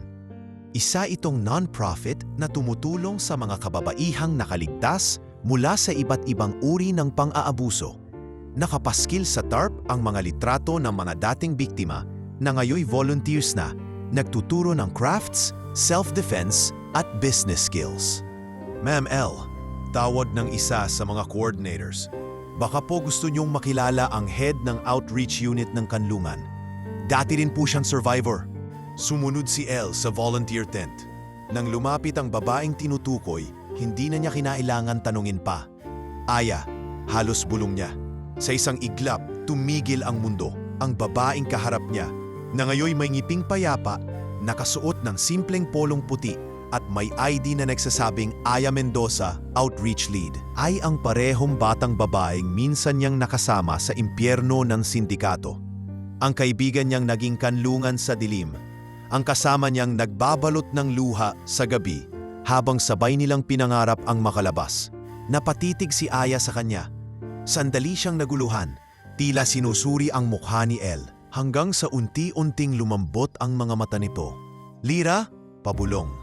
Ngumiti si El, bagamat nangingilid ang luha. "El na ako ngayon. Pero oo, ako to."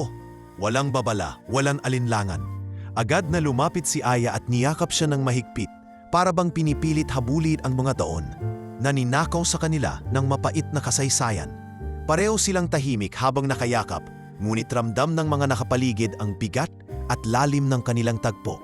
Akala ko wala ka na." Umiiyak si Aya. "Ako rin, akala ko ikaw ang nawala," sagot ni El. Ngayon ay si Lira sa harap ng sa isang saksi ng kanyang pinagmulan. Umupo sila sa isang gilid ng tent, nag-usap ng mahaba at nagsimulang magtahi ng mga kwento ng mga panahong hindi nila naranasan na magkasama. Ikinwento ni Aya kung paanong isang gabi ay dinukot siya mula sa compound ng sindikato ng isang NGO raid. Dinala siya sa shelter, ngunit dahil sa trauma, ilang taon bago siya muling nagsalita. "Lira, buong taon akong takot. Iniisip ko, baka patay ka na. Baka ginawang hindi ko na kayang isipin.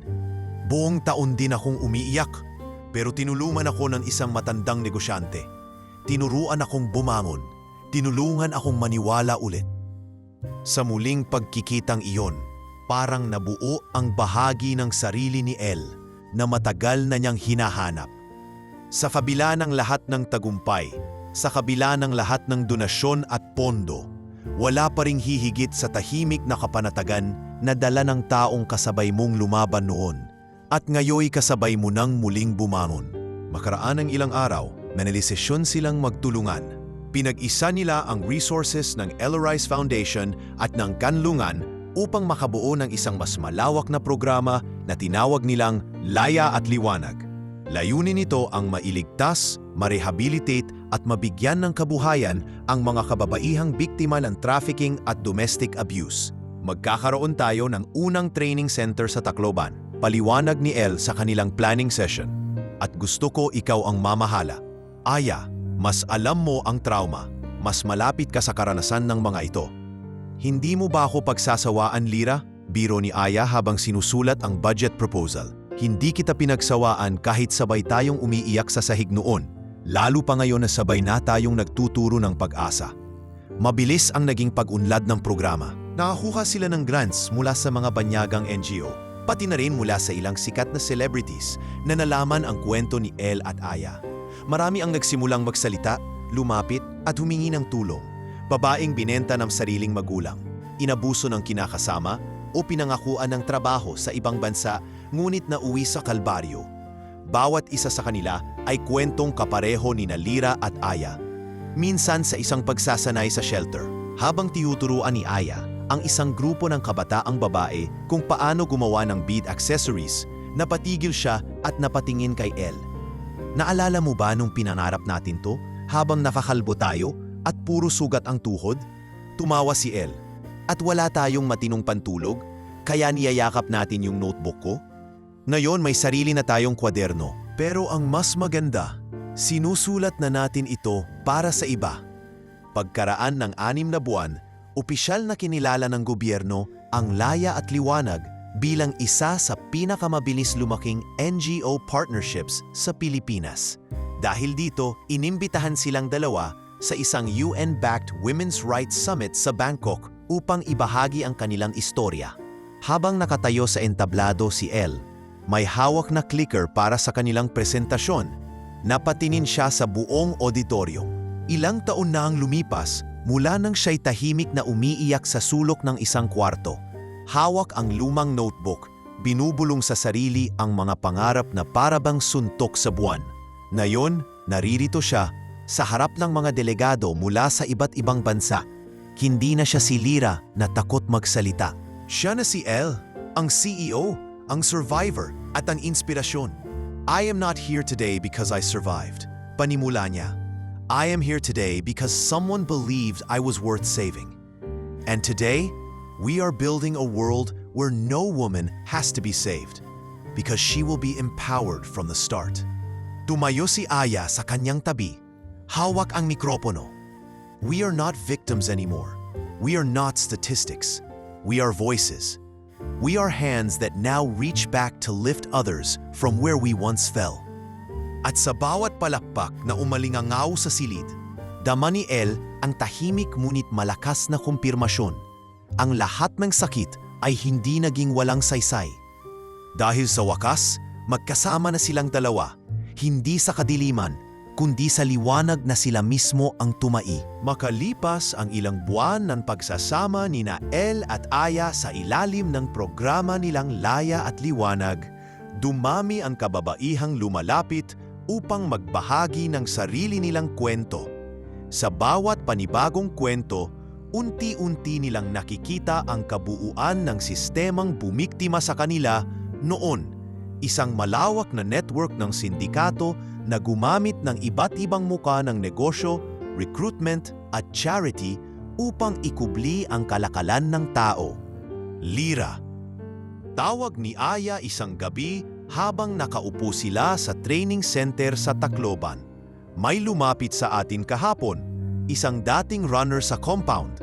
Hindi siya dati nating kasabayan, pero may alam siya. Napatingin si Elle. Anong sinabi niya? Ipinadala raw siya dati para maghatid ng mga bagong babae sa special clients. At isa raw sa mga kliyente ay opisyal ng gobyerno. Hindi na nagulat si Elle. Matagal na niyang kinukutuban na ang operasyon ng sindikato ay hindi lang basta kalye-kalye ang sakop. May basbas ito mula sa mas matataas na antas ng kapangyarihan. May pangalan ba siyang ibinigay? Tumango si Aya. At hindi lang isa, 3, isang lokal na politiko, isang mataas na opisyal sa imigrasyon, at isang negosyanteng kilala sa charity events. Pinagmasdan ni Elle ang hawak niyang tasa ng kape. Tahimik siya, ngunit sa kanyang loob ay nagsimulang kumulo ang matagal nang nilulubog niyang galit. Hindi siya muling magiging biktima. At higit sa lahat, hindi niya hahayaang may mas marami pang Lira o Aya ang mapunta sa kamay ng ganitong sistema. Panahon na, bulong ni Elle. Panahon na para hindi lang tayo tumulong. Panahon na para labanan sila. Sa tulong ng isang international NGO na kanilang naging kapartner sa ilang training programs, sinimulan ni Elle ang pagkolekta ng testimonya at ebidensya. Sa loob ng 3 buwan, naglunsad sila ng confidential interviews kasama ang mga survivor, dating tauhan ng sindikato, at maging ang ilang whistleblowers na dating kasabwat pero nagsisisi. Gamit ang network ni Elle sa corporate world at koneksyon ni Aya sa grassroots, nakabuo sila ng matibay na kaso na inihain sa Commission on Human Rights. Sa tulong ng mga abogado, sinimulan ang proseso ng legal na pagsasampa ng kasong Organized Human Trafficking and Criminal Conspiracy. Alam mong hindi ito magiging madali, babala ng isa sa mga abogado nila. Mataas ang impluensya ng mga taong sangkot. At pag nalaman nilang kayo ang nasa likod nito, wala na akong takot, sagot ni Elle. Mas natatakot ako sa posibilidad na habang buhay tayong manahimik. Makalipas ang isang linggo, umere sa isang national news channel ang isang breaking news. Isang malaking human trafficking syndicate ang isinailalim sa investigasyon. Mga pangalan ng opisyal at negosyante tinukoy ng mga dating biktima.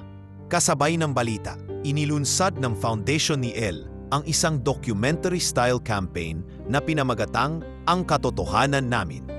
Hindi lumantad ang kanilang tunay na pagkakakilanlan. Ngunit sa mga boses ng mga survivor, dama ang bigat ng katotohanan. Minsan akala mo wala ka ng halaga, sabi ng isa sa mga babaeng tinig. Pero dumating ang araw na may nagtanong sa'yo, gusto mo bang marinig ka? At doon mo maiisip, marami pa pala akong pwedeng baguhin. Lumaganap ang kampanya sa social media. Umani ito ng simpatya at pagkondena. Hindi nagtagal, binigyang pansin ng Senado ang usapin. Nagsagawa ng inquiry at isa sa mga inimbitahan bilang resource person ay si Elle. Tahimik siyang pumasok sa Senado, suot ang maayos na barong style na blouse at kulay cream na slacks. Walang kaartehan, walang arte, tanging determinasyon. Ma'am Elle, tanong ng isang senador, ano ang nais niyong maiparating sa amin ngayong araw? Tumayo si Elle at humarap sa kanila. Hindi po ito usapin ng awa. Hindi ito kwento ng mga kababaihang mahihirap na kailangan ng tulong. Ito ay kwento ng isang sistemang matagal nang pinoprotektahan ng katahimikan. Isang sistema ng pagbubulag-bulagan. At sa likod ng sistemang ito, may libu-libong lira at aya na hanggang ngayon ay hindi pa rin nakakawala. Naging tahimik ang buong bulwagan. Sa kanyang maiksing pahayag, walang namutawi kundi katotohanan at tapang. Makalipas ang 2 buwan, sinampahan ng kaso ang 3 prominenteng personalidad sa bansa. Ang isa'y agad lumipad palabas ng bansa. Ang isa'y nanahimik at biglang nagbitiw sa pwesto. At ang isa, pinayagan ang media na kuhanan siya ng pahayag nang may galit at pagmamatigas. Paninira lang yan, anito. Wala silang ebidensya. Ngunit ang kampanya ni Elle ay hindi nakadepende sa galit. Nakadepende ito sa katotohanan. Isang katotohanang matagal nang binura sa papel, ngunit hindi kailanman binura sa alaala ng mga biktima. Nang opisyal na ilabas ng korte ang resolusyon upang ituloy ang preliminary investigasyon, pinatawag si Elle ng media para sa panig niya, ngunit tinanggihan niya ang imbitasyon. Hindi ko kailangan ng kamera, sagot niya sa kanyang team. Mas gusto kong ang spotlight ay sa mga tinig na matagal nang tahimik. Sa halip, isang press statement lamang ang inilabas ng Elle Arise. Hindi kami tipigil hanggat hindi nabibigyan ng hustisya ang mga kababaihang matagal nang itinuring na wala ng saysay.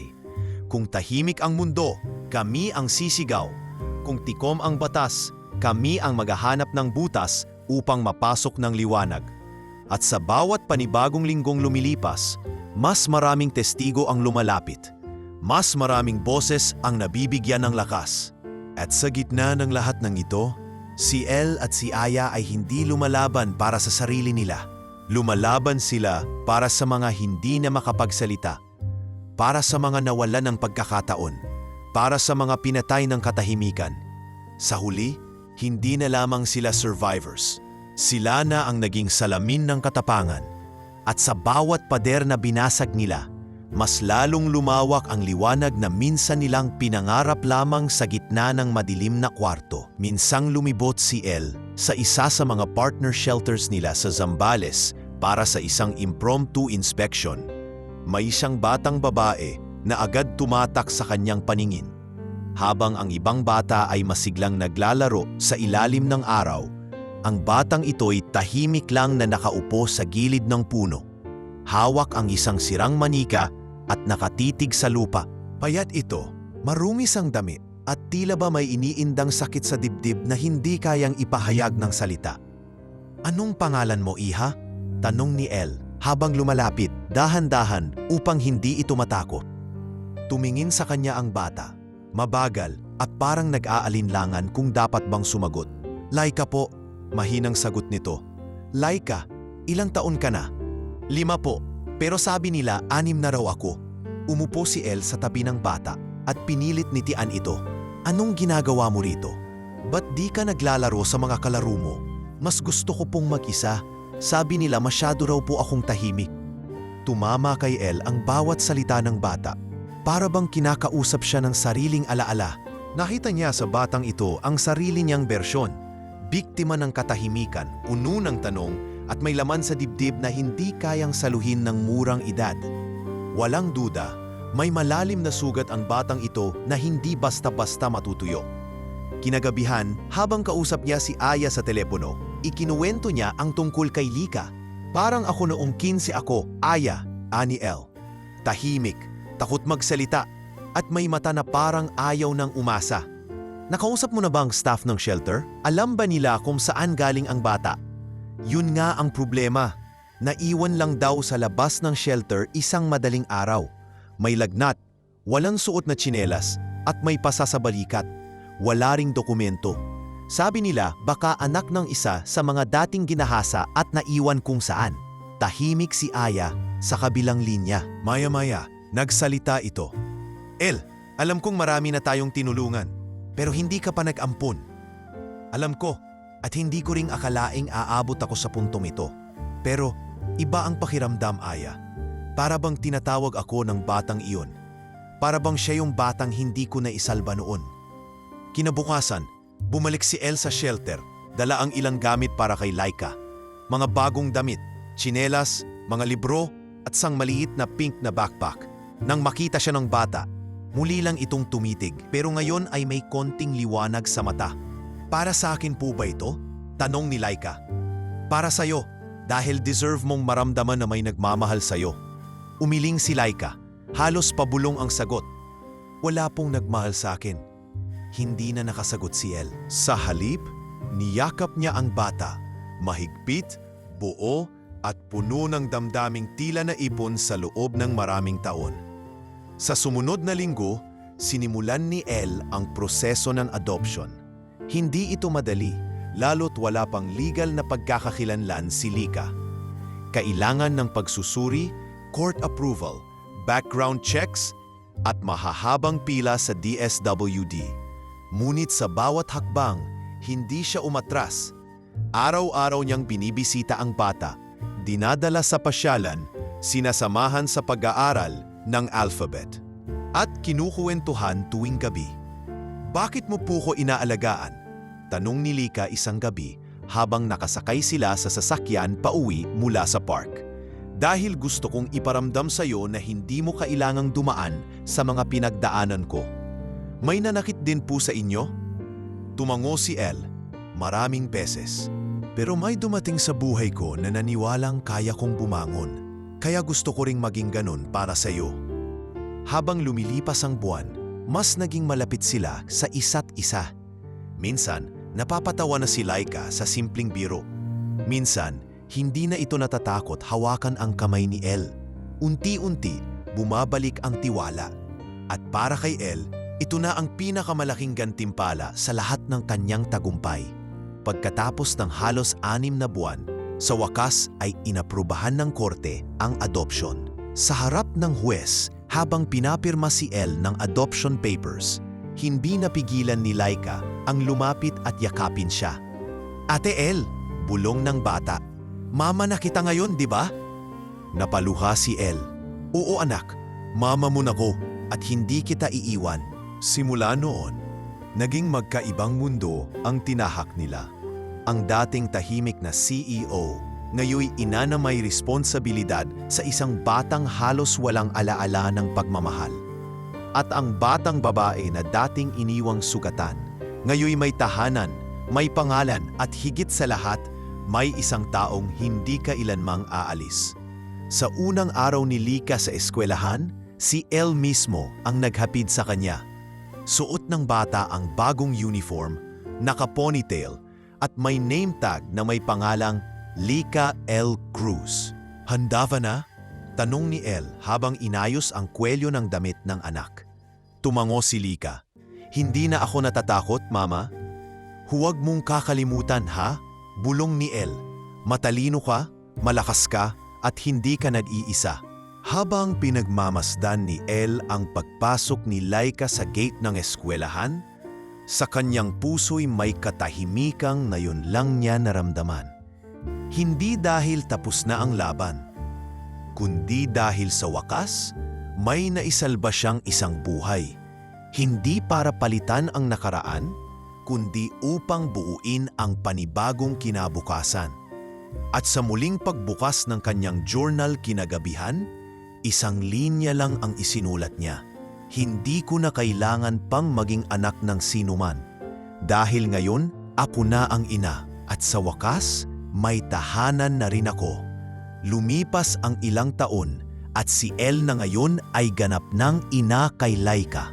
Ay isa na ring kilalang personalidad sa larangan ng social entrepreneurship sa Asia.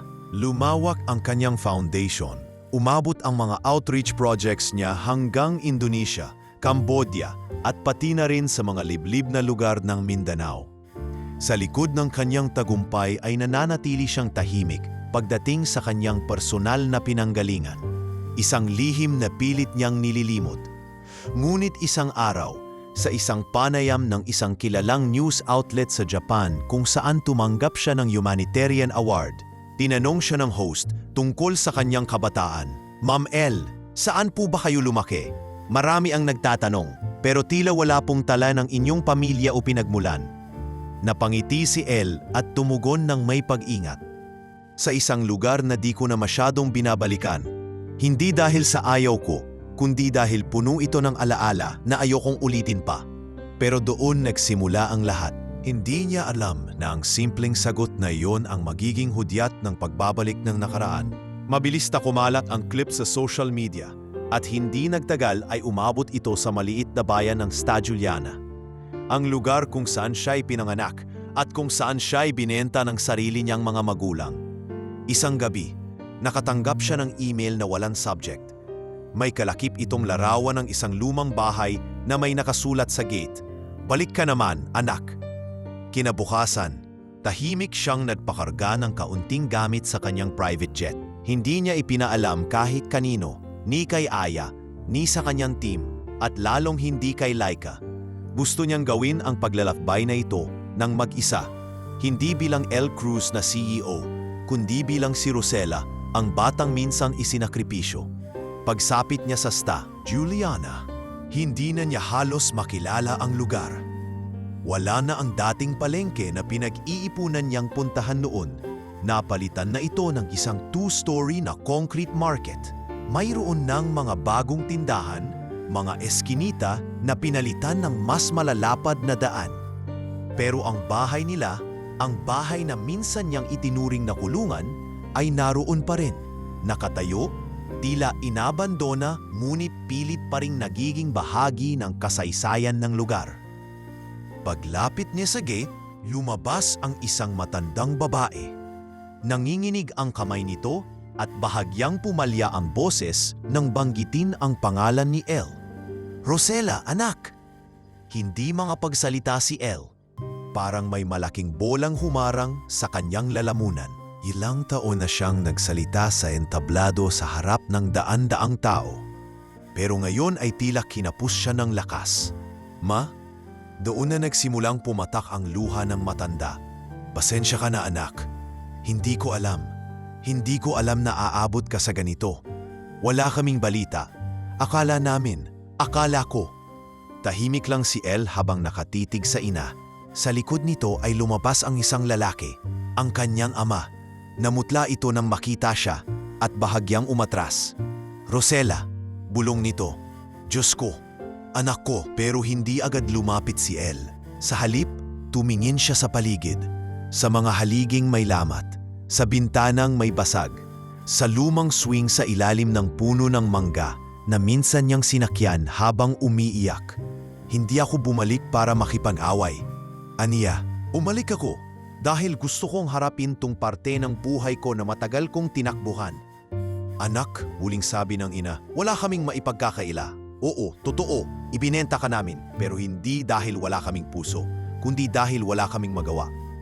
Ang kapatid mo noon may sakit. Wala kaming makain, wala kaming pambili ng gamot. 1,000,000 yung alok. At sa isang iglap, binura namin ang pagiging magulang para lang mailigtas ang isa pang anak.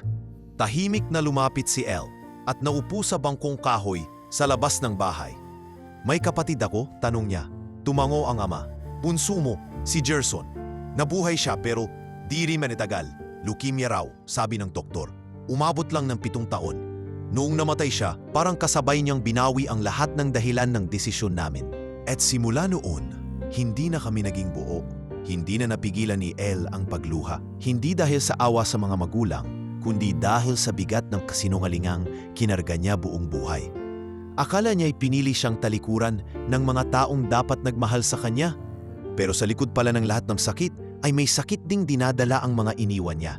Narinig ko sa interview mo, anak, mahinang sabi ng ama, na mas pipiliin mong manahimik kaysa bumalik. Pero salamat. Salamat sa pagbalik mo. Tumingin si Elle sa kanila, na yun ay parehong nakaluhod na sa harapan niya, humihingi ng kapatawaran. Hindi ko kayo kayang yakapin ngayon, aniya, pero hindi rin ako bumalik para magalit. Ang pagkatao ko ngayon ay bunga ng lahat ng sakit na yon. At kahit hindi ko man ibalik ang dati kong pangalan, maaari akong magsimula ng bago. At siguro, sa muling pagbalik ko, mas handa na tayong mag-usap bilang isang pamilya. Umalis si Elle nang hindi lumilingon. Ngunit sa puso niya, may kakaibang katahimikan. Hindi pa tapos ang lahat, pero nagsimula na ang matagal niyang inaasam. Ang kapayapaang hindi dala ng yaman, kundi ng pagkilala sa ugat ng kanyang pagkatao. Sa pag-uwi niya sa Maynila, sinalubong siya ni Laika sa pintuan ng bahay. Mama, saan ka galing? Sa lugar na matagal ko nang tinakasan. Anong meron doon? May mga sugat, pero may simula rin. At sabay silang pumasok sa loob ng bahay. Handa nang harapin ang kinabukasan. Hindi bilang mga takas sa kahapon, kundi mga tao na piniling tumayo, tanggapin ang nakaraan, at lumikha ng bagong kabanata. Makalipas ang 1 buwan mula nang bumisita si Elle sa Stadio Liana, natanggap niya ang isang kahon na tila matagal nang hindi nabubuksan. Walang return address, pero pamilyar ang sulat kamay na nakasulat sa ibabaw ng sobre na nakalagay sa ibabaw ng mga lumang gamit sa loob. Para kay Rosella, sa oras na handa ka nang malaman ang buong totoo, agad na napaupo si Elle sa kanyang opisina habang pinagmamasdan ang kahon. Marahan niya itong binuksan at sa loob ay isang makapal na stack ng mga sulat. Lahat ay isinulat ng isa lamang. Si Lian ang yumaong asawa ni Damian. Sa bawat liham ay may petsang nakaukit. Nagsimula sa taon na siya'y iniligtas ni Damian mula sa sindikato. Kinuha ni Elle ang pinakaunang sulat. Tumigil ang kanyang mundo habang binabasa ang mga unang linya. Rosella, kung binabasa mo na ito, malamang ay wala na ako sa mundo. Pero nais kong malaman mong hindi kita kailanman nakalimutan. Pumatak ang luha ni Elle. Lian, ang babaeng minsang naging ilaw ng tahanan ni Damian. Ang babaeng inakala niyang siyang dahilan ng kanyang tahimik na pag-alis noon. Sa bawat liham ay isiniwalat ni Lian ang kanyang mga hinala, kanyang takot at higit sa lahat ang kanyang hangarin na maprotektahan si Elle at si Damian mula sa isa't isa. Ayaw kong mawala si Damian, sulat ni Lian sa isa pang pahina. Pero hindi ko rin kayang hayaan kang lumayo na lang na walang kalam. Naramdaman ko ang koneksyon ninyo. Hindi ako bulag.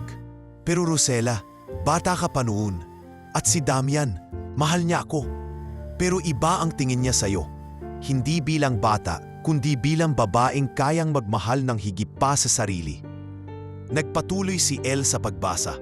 Sa isang liham, isiniwalat ni Lian na siya pala ang nagsadya noon na ipalipat si Elle sa ibang bansa upang mailayo ito sa gulo at sindikatong maaaring bumalik upang habulin siya. Gamit ang natirang koneksyon ni Damian sa mga dating pulis, ipinagtabuyan nila ang panganib mula sa likod ni Elle. Pero kapalit noon ay ang distansyang kailanman ay hindi na naibalik. Pinili ko ang katahimikan kaysa sa paliwanag. At ngayon, ako naman ang nilamon ng katahimikan. Damian deserves to know everything, but I was weak. Sa pinakahuling liham ay may nakalagay na kalakip. Isang USB. Binuksan ito ni Elle gamit ang anyang laptop at lumabas ang isang lumang video footage. Isang home video. Doon, nakita niya si Lian na nakaupo sa kama. Tila payat at malubha na ang lagay. May oxygen sa gilid at ang kanyang mga mata ay mapupungay. Ngunit malinaw ang tinig nito habang nagsasalita sa kamera. Rosella, kung sakaling mapanood mo, gusto kong malaman mong ikaw ang pinakamagandang nangyari sa asawa ko. Matapos akong magkasakit, hindi kita sinisi kahit kailan. Ikaw ang nagsilbing inspirasyon niya habang unti-unti akong nawawala. Kaya sana, kahit wala na ako, bigyan mo siyang pagkakataong maramdaman ang tunay na kaligayahan. Hindi na kinaya ni Elle ang susunod na bahagi ng video. Pinatay niya ito at mariing ipinikit ang mga mata. Tumindig siya at lumakad palabas ng opisina. Sa hallway, sinalubong siya ni Damian. Bit-bit ang ilang dokumentong dapat sana'y pag-uusapan nila sa board meeting. Ngunit napansin agad ni Damian ang pamumugto ng mga mata ni Elle. Elle, anong nangyari? Hindi siya sumagot. Sa halip, iniabot niya ang sobre na may pangalan ni Lian. Tapos na ang katahimikan, mahinang sambit ni Elle. Oras na siguro para magsimula ulit. Doon nagsimula ang isang bagong yugto para kay Elle at Damian. Sa muling pagbubukas ng kanilang puso, hindi nila binalikan ang sugat, kundi ang tapang na kanilang pinanday para maghilom ito. Naging mas bukas na si Elle, hindi lang sa kanyang mga pangarap, kundi sa pagmamahal na matagal na niyang itinanggi. Sa isang pribadong seremonya sa isang maliit na isla sa Palawan, dinala nila si Laika, ngayoy 8 taong gulang, at ilang piling kaibigan at staff ng foundation. Hindi ito engrandeng kasalan, walang engrandeng gown o pulang carpet, pero punong-puno ito ng pagmamahalan, ng pagtanggap at ng mga panatang walang halong takot o pagdududa. Rosella Cruz, wika ni Damian habang hawak ang kamay niya. Hindi mo kailangang ayusin ang kotse ko para pakasalan kita. Pero salamat dahil inayos mo ang buhay ko. Ngumiti si Elle, pinipigil ang luha. Damian, kung ang pag-ibig ay isang sasakyan, ikaw ang makina at ako ang kalsadang minsang lubak. Pero sa bawat pag-ikot ng gulong, natututo akong muling umandar. Kasama ka. Palakpakan ang iilang bisita at sumilip ang araw sa gitna ng ulap. Sa wakas, matapos ang lahat ng pagsubok, pagtatakwil, pagtitiis at paglimot, nakahanap si Elle ng tahanan. Hindi sa yaman, hindi sa paghihiganti, kundi sa pagmamahal na matagal nang hinubog ng panahon. Sa huling bahagi ng seremonya, habang pinagmamasdan ni Laika ang kanyang ina na masaya, lumapit ito sa kanya at bumulong. Ma, pwede bang tumira na tayo dito? Masaya ka kasi dito? Hinaplos ni Elle ang buhok ng anak at tumango. Oo anak, dito na tayo. Kasi dito ko natagpuan ang kasagutan sa lahat ng tanong ko. At sa paglubog ng araw, sa baybayin ng isang lugar na malayo sa dating barong-barong, sabay-sabay silang ngumiti bilang isang buong pamilya.